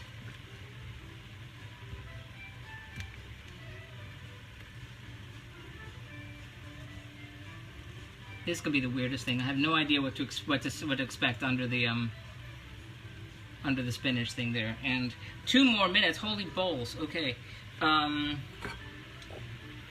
Our taro is going to have to come out of that, which has been sitting in there since 6. In 2 more minutes, it's going to have to come out to cool. I need a place for it to land too. Where are you going to land, taro? Bowl. It'll be in a bowl.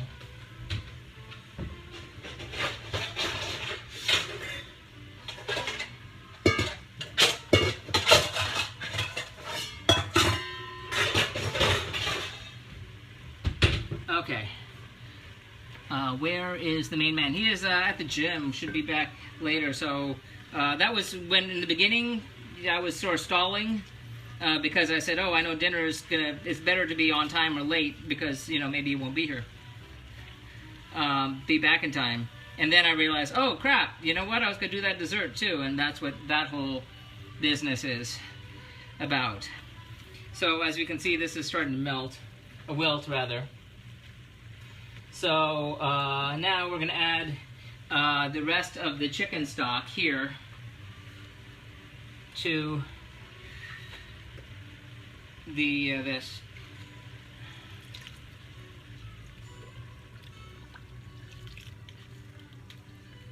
And we're going to add a cup of coconut milk.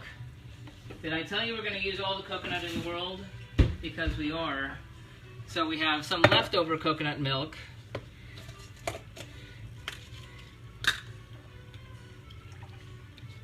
And then we have, whoops, you can't see what I'm doing, can you? Rotate. And then our other can of coconut milk to make a cup.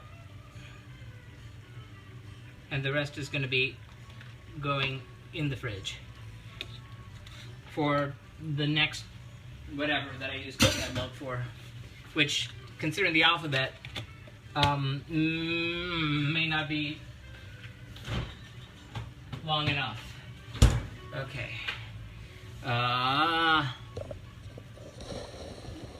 No, thank you for that. Sometimes I use cooking also. What am I doing? I'm getting this.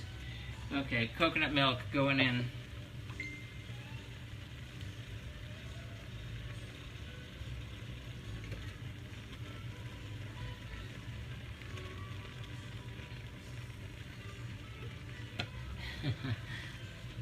Oh.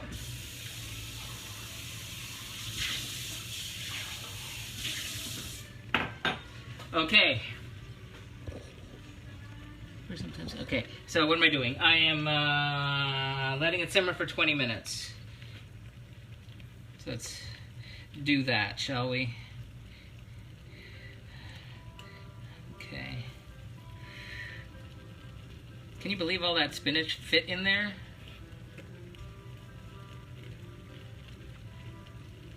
Because I don't. Be right back. Oh, thank you for being here, Lydia. Wow, I appreciate it. Okay, so simmer dana. So we're gonna set that to simmer. Meanwhile, it is time. The time has come for the taro. Front burner off. Off here. Holy moly.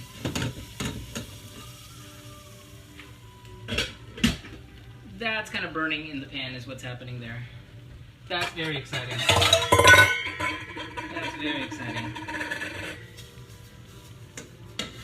The water evaporated because I wasn't paying attention.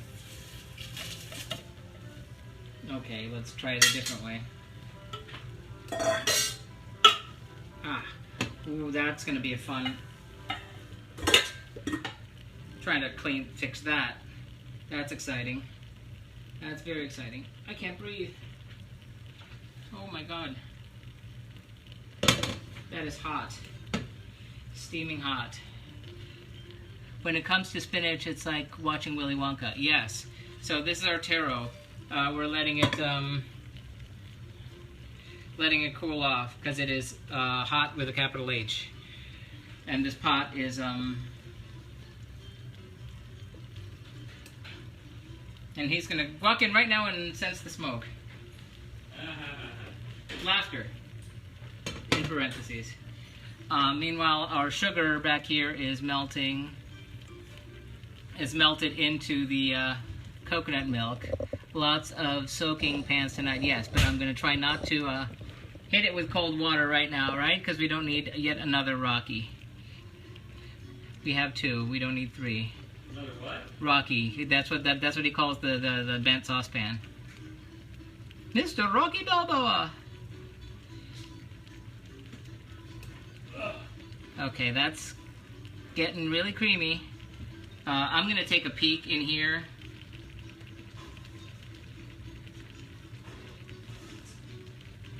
They're steamed all right, and they're steaming warm, so I hope they're not overcooked. What do we got? I can't deal with you because you're too hot and burnt. I'm gonna need a pan. I need a place to put this. Wow, I've run out of burners. I've absolutely run out of burners. There's tomato. Oh, golly gee, thank you. I forgot about the third dish. I was realizing I was sort of killing time because I had like all this time, and I said, oh my god, I forgot, I have the sweet potatoes, let's go make that dessert. So that's a caramel sauce right there. Uh-huh. And that's going to go on sweet potatoes, but it turned out that the sweet potatoes, I was having a talk and I was discussing how, I don't know where I can put this, that it's safe, that no one will touch it. Because it's very hot. It's very, very hot. Yeah, burnt. Yeah, that too. But it's hot and I need it to not be touched. I'm going to put it over here. It's granite, it should be okay. Yeah. Just remember not to touch it until it cools off. Okay, here, our taro. We're gonna get our taro going. Do you have a trivet to put the hot pan on? No, I do not. I don't know what that is even. Oh, it's this. It is? Oh. The answer is yes. He knows. Okay, our, It's probably better than putting it right on my counter. yeah. Well, yes, that is true. Okay, so we're going to go to the other side of the room here. So we're going to move away from you. Move away from me, darling. This is going through a tangle of wires. So hopefully you're not going to fall into the spinach. You've fallen into the food before. That wasn't very nice of you. Okay, so we're coming this way. And husband got me a tomato. That's coming later. This has to be peeled. What has to be peeled? The taro. I know some of it is bad. I know some of it was bad in the first place.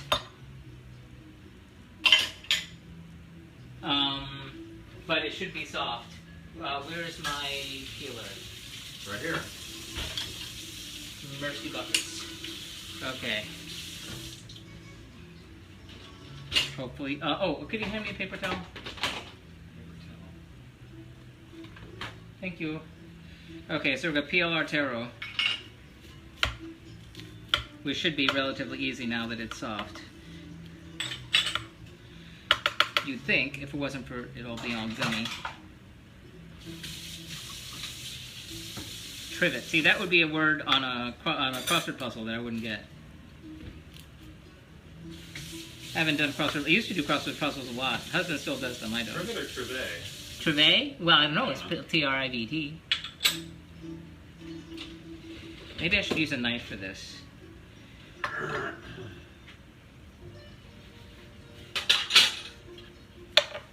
That's easier. Come on.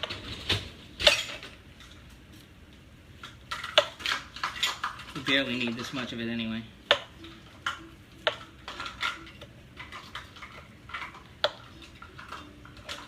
You believe how cheap this was too. I was really surprised. Wait, it's already cooked. Yes. It's been cooking for an hour and a half.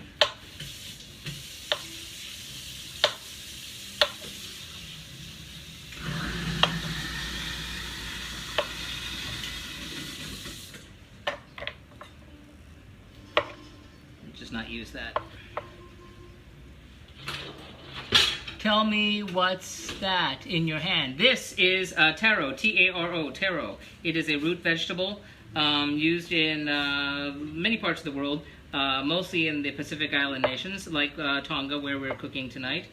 It is the starch, like a potato, or a cassava, or a malanga. It's ugly, and you boil it, and it's starchy, and this one isn't that great.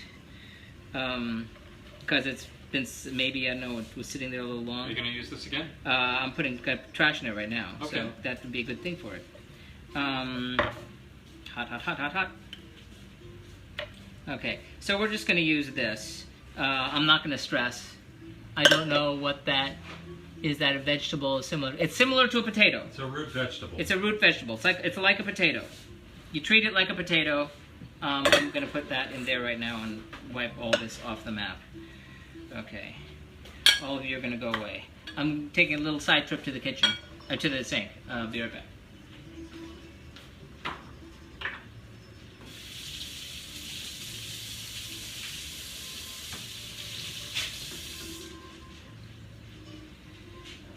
need to take this off. You.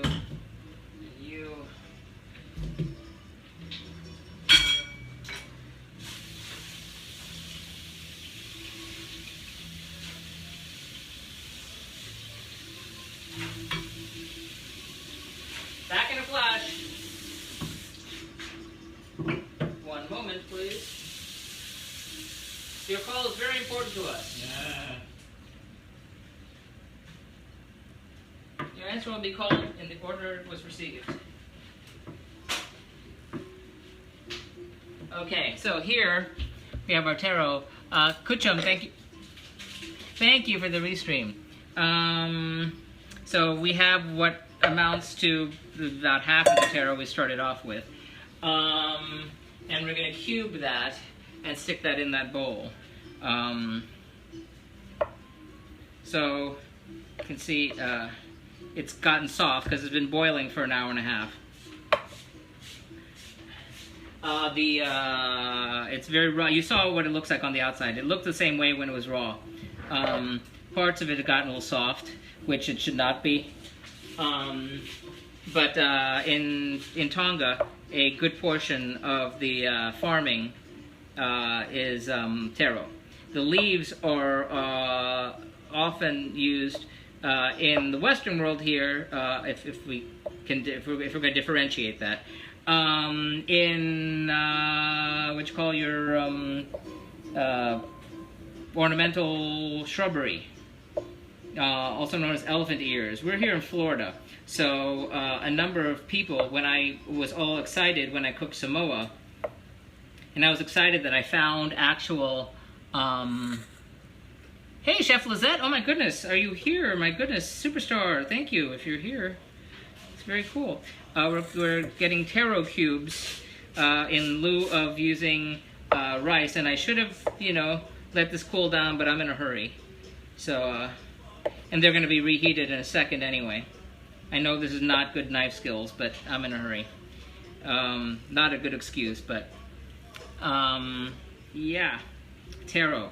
Poi, if you've ever been to a luau and had the starchy, tasteless poi, is made from taro. But like I said, when I was excited that I found the taro leaves, which normally the chicken lupulu that we're making back there is cooked in taro leaves. However, we didn't. I went to the market where I found them before; they didn't have them, so I went with spinach, as it is generally considered, the substitute for any green. When it seems that when you can't find green X, substitute spinach. So spinach is in there with the chicken for our version, not our version, but a version of the chicken lupulu. This is for the taro and coconut milk, and maybe if I cut this way also. There's going to be taro in coconut milk. So we're using coconut 3 different ways. I'm going to look for that, our vegetable. Thank you for sharing. You're welcome. It's not going to be easy to find unless you are in a place that has a large international market or in a community that has an immigrant population from people from either, you know, the Pacific Island nations or perhaps the Caribbean. I don't know how things are in Scotland. I imagine in, you know, it's a large Caribbean population in London, I know, so I imagine it's probably not that impossible to find. But in any case, when I found the leaves, when I was cooking Samoan, I made the version of the lupulu, we'll call it, that has the corned beef in it, because they eat a lot of canned meat, like Spam and that. I found it, and my friend, I posted on Facebook, my friend says, I got that in my backyard. And I'm thinking, why didn't you tell me before? I was going crazy. I didn't want to tell him I could dig it up and eat the root, too.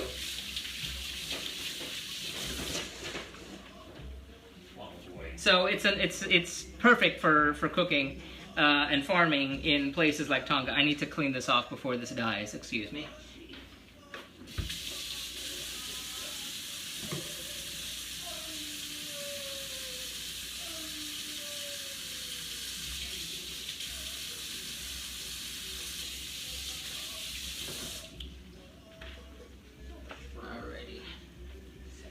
Seeing people we haven't seen for a while today. Is this all around the Meerkat anniversary business? Okay, so this is, I'm gonna get a skillet.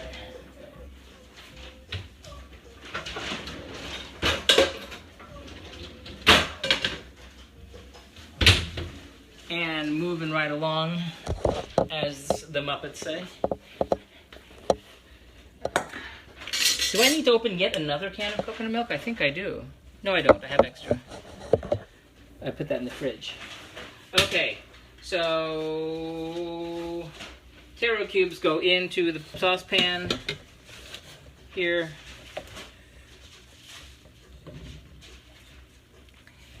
And onto that they get added more coconut milk. This time, though, it says just enough to cover, which is handy because I am kind of up to here with coconut milk. This is, each one of these dishes is used about a can of coconut milk apiece, if you can imagine. So, coconut milk going in here. Hopefully this is going to be the right amount. I don't want to have to open yet another can.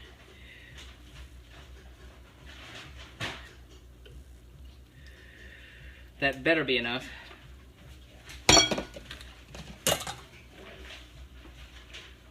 It's gonna be enough, let's put it that way.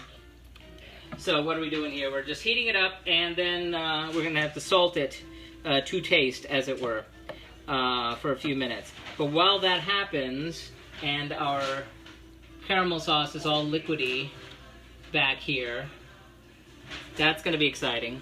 Now we get to do our garnish while we wait. So let me clean off my cutting board. I'll be right back. Well, we're sort of on time, because technically everything's ready.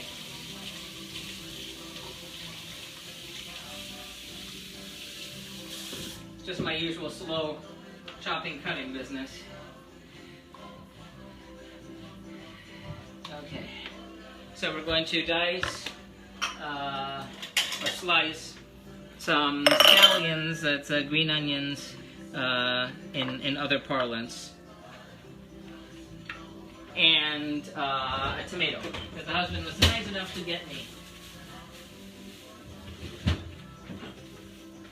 So we've got scallions, aka green onions. We're going to get 2 of them. That should be enough. I washed these earlier, in case you're wondering.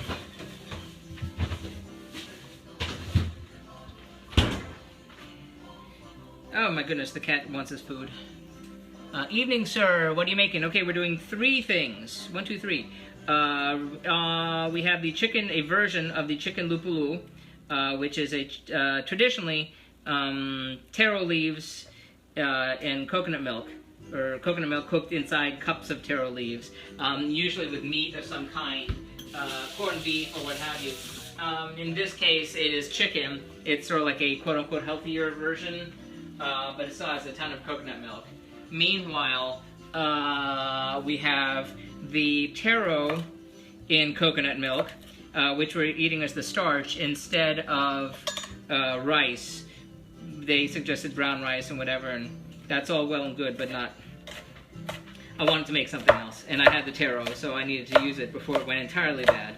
So taro and coconut milk, and then amazingly a dessert, which I never do dessert, which is sweet potatoes with coconut sauce, and I forget the traditional name for this.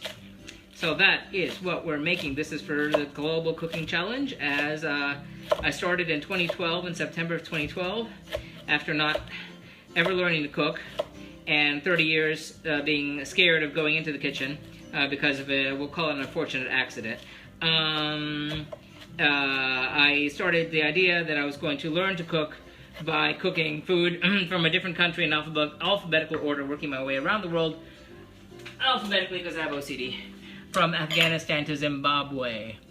Sabiz, as they say in Donegal. That's Scotland. I know that much. There's an actor with the last name. Donegal, isn't there? Is that guy who was in Medusa? The actor man? Okay, we've got you, and we're gonna clean off our tomato. Yummy! Yay! Is that Bella? Bella! Hello, Bella Luna! Okay, lastly, for a garnish, we're gonna clean off and take care of this sucker. And this is gonna be for the dish. Wait, if I can ever get this damn sticker off. I hate these things. You sucker. Okay. It's funny, now when I go to Disney, we go to Disney all the time, because they're not that far. And we stayed at the Polynesian a few times.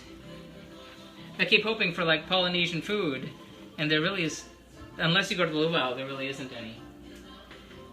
They have a thing for breakfast there, they call the Tongan toast, which is kind of funny, because when I went looking for Tongan recipes, that kept coming up.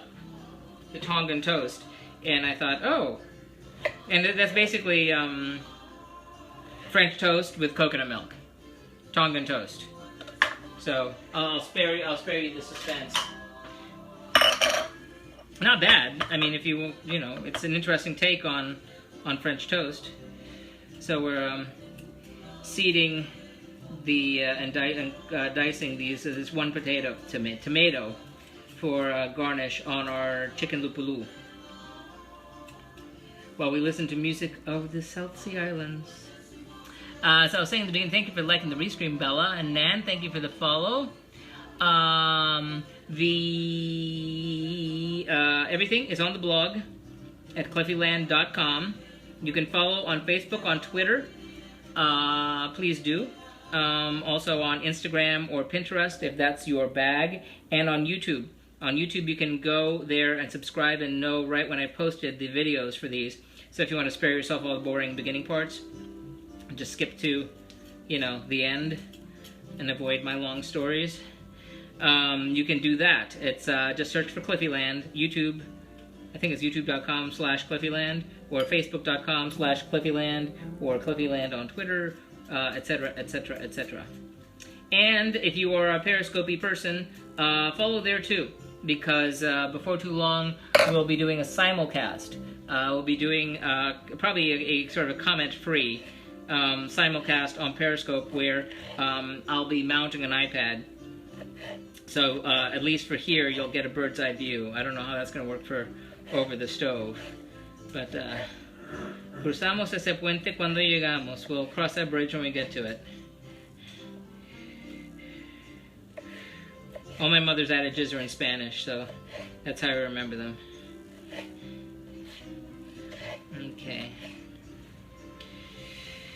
Night skills not so great, but you know.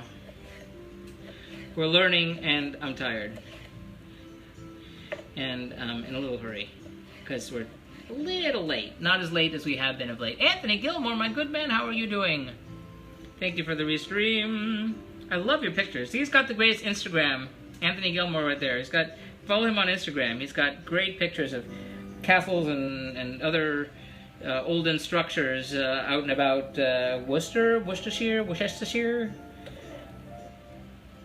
I've given you the whole song and dance how there's a neighborhood in Miami called Westchester.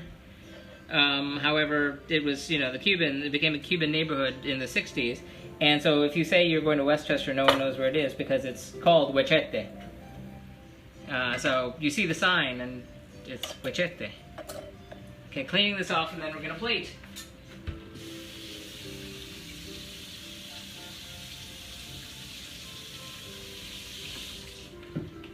I'm scared. I'm a little scared. I'm a little scared. Not a lot scared. Why am I scared? I am a little scared because instead of serving this on rice, the chicken lupulu, I'm serving it on a different dish. Which, I mean, part of me thinks it should be on the side, and part of me thinks it shouldn't. But I did not make rice, because I made quite enough, thank you very much. And it isn't really traditionally served on rice, so I'm gonna wing it.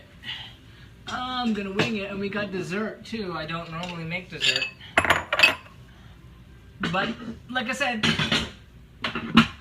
you've got lots of food. So, step one. Oh, step one is Cliffy has to taste. That's what Cliffy has to do. That would be a smart thing to do. An intelligent person would do that. Okay. It needs to be salted. We know that much. Okay, salt.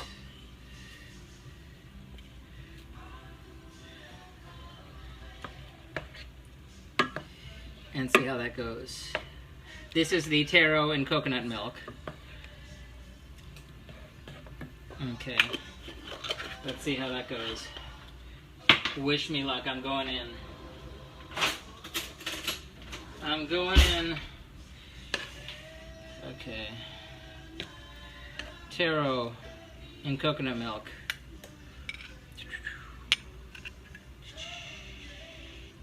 For you. Okay.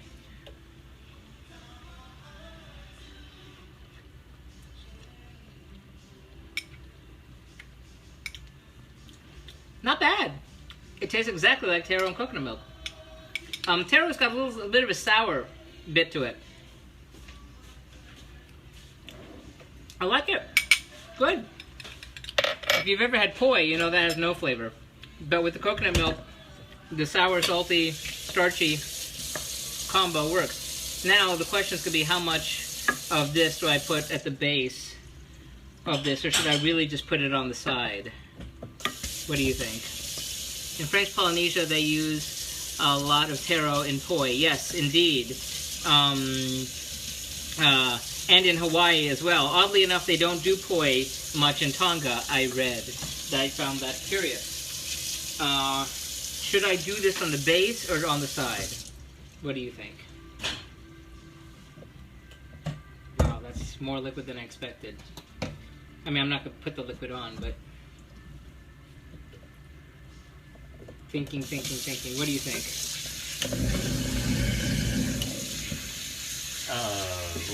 Well, because everything looks soupy. It looks like we need bowls, not plates.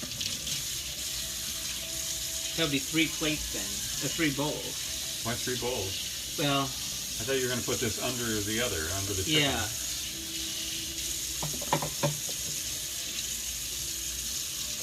In 1 bowl. That's what I'm going to do. Cliffy, Coral Way and 87th are Westchester and changed so much. Indeed they have. I grew up right around there. Okay, bowls.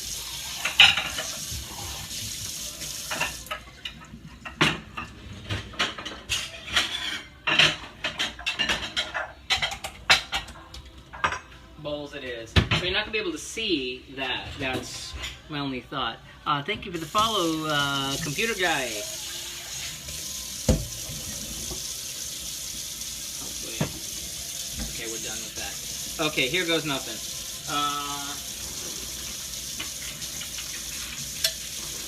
Here goes fat lot of nothing. Okay, the chicken, the taro and coconut milk.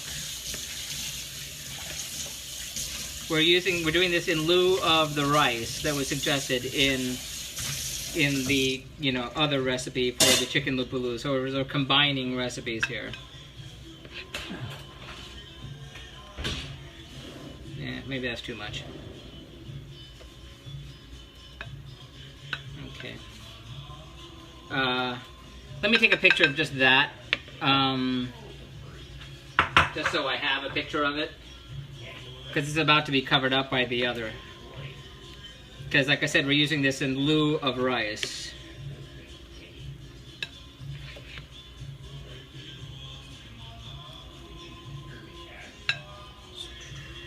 So that's our taro and coconut milk. Okay, let me clean that off, get a picture for the blog. Be right back.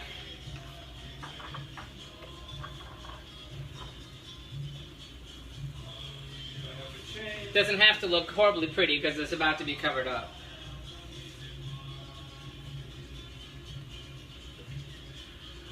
By the other. So I guess now it's time for you to move. Okay, you can get a closer look over here. Now, rotate. We're going to serve the chicken lupulu on the taro instead of rice.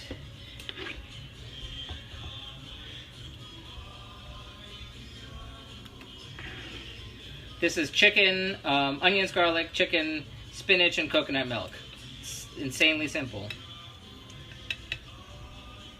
And then we're going to dress this in a moment.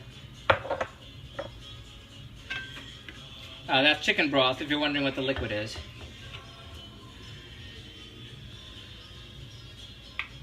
You thought when we weren't cooking cooking in African country, we wouldn't need to worry about the spinach so much. You were wrong. Clean up on aisle 5. What a mess. I'm in a big mess. I have lots to clean up later.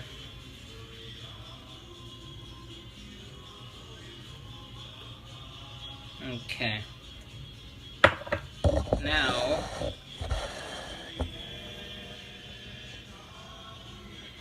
we are going to dress you with the scallions and tomatoes that we just chopped up. So scallions on top you see, thusly, scallions on top over here.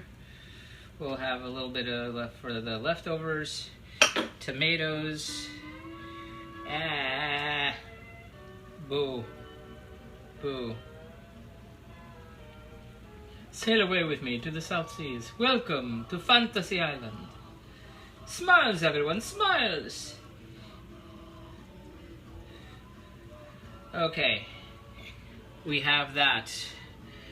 So for you to see chicken lupulu sitting on top of the taro and coconut milk.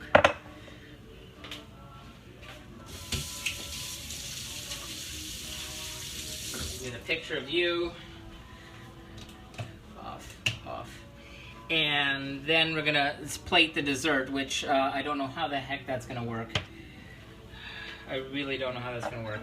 I normally don't do desserts, as anyone should be able to attest.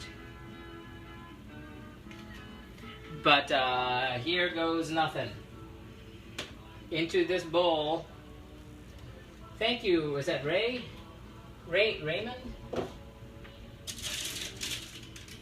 Okay, so we have our sweet potatoes which are a mixture of the red, the Western sweet potatoes, we'll say, and the surprise that I accidentally or absentmindedly forgot that I got sweet potatoes that were more like the sweet potatoes you get in Polynesia, which are purple. So this is going to be our dessert, if you can believe it.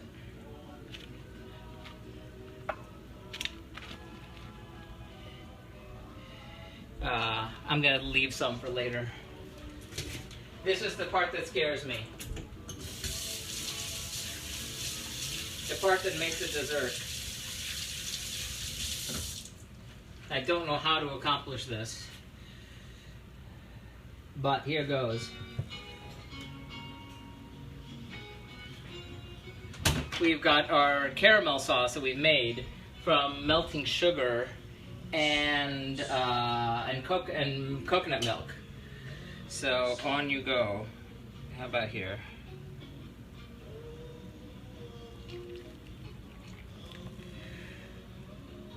That was too much. I'll fix you. I'll fix you in a moment. Maybe I should have used a spoon.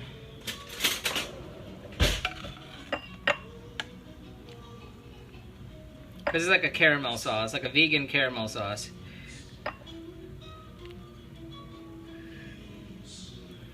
Okay, we're gonna drain that out.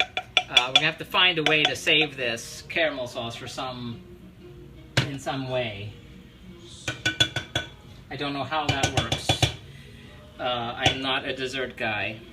Let me get rid of some of this extra.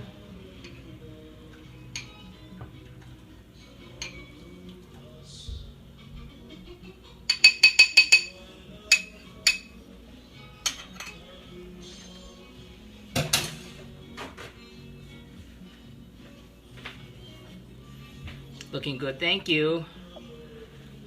What did I see? I think you've done really well under presentation. Looks superb. Looking forward to these ingredients and having it go myself. That would be lovely. That would be really cool. Let me know how that goes. Okay.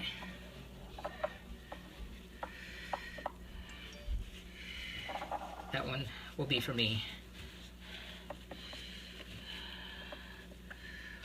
I don't think there's a way to clean up the sides of this. I think this is as good as that one's gonna get. Thank you, Tammy! Hello! Thank you for the restream. You are not a dessert guy and you are really sweet. Oh, thank you, Derek. You are super cool. So, there we have it. So we have for Tonga, night 3, we have underneath all this, we have our taro in coconut milk. On top of it, our version of chicken lupulu. And next up, we have our sweet potatoes in coconut sauce. So that's it, night 3 of Tonga. Thank you so much for joining us. Look for everything on the blog on tomorrow night, Wednesday. Everything will be there with pictures, links to the original recipes, links to these videos. Information about the country, reviews of how everything went. You can follow along on Facebook, on Twitter, on Instagram, on Pinterest, and on YouTube. Subscribe to my YouTube channel, that would be great. And you can see the videos as soon as they're posted. Marshad, hello. Thank you for joining us. But we're about to eat. Next week, we're still island hopping, but we're going all the way to our second to last nation technically in North America, our last country in the Caribbean, and it is Trinidad and Tobago. So check that out. That's going to be next week. So definitely on next Tuesday, maybe Friday, maybe Sunday.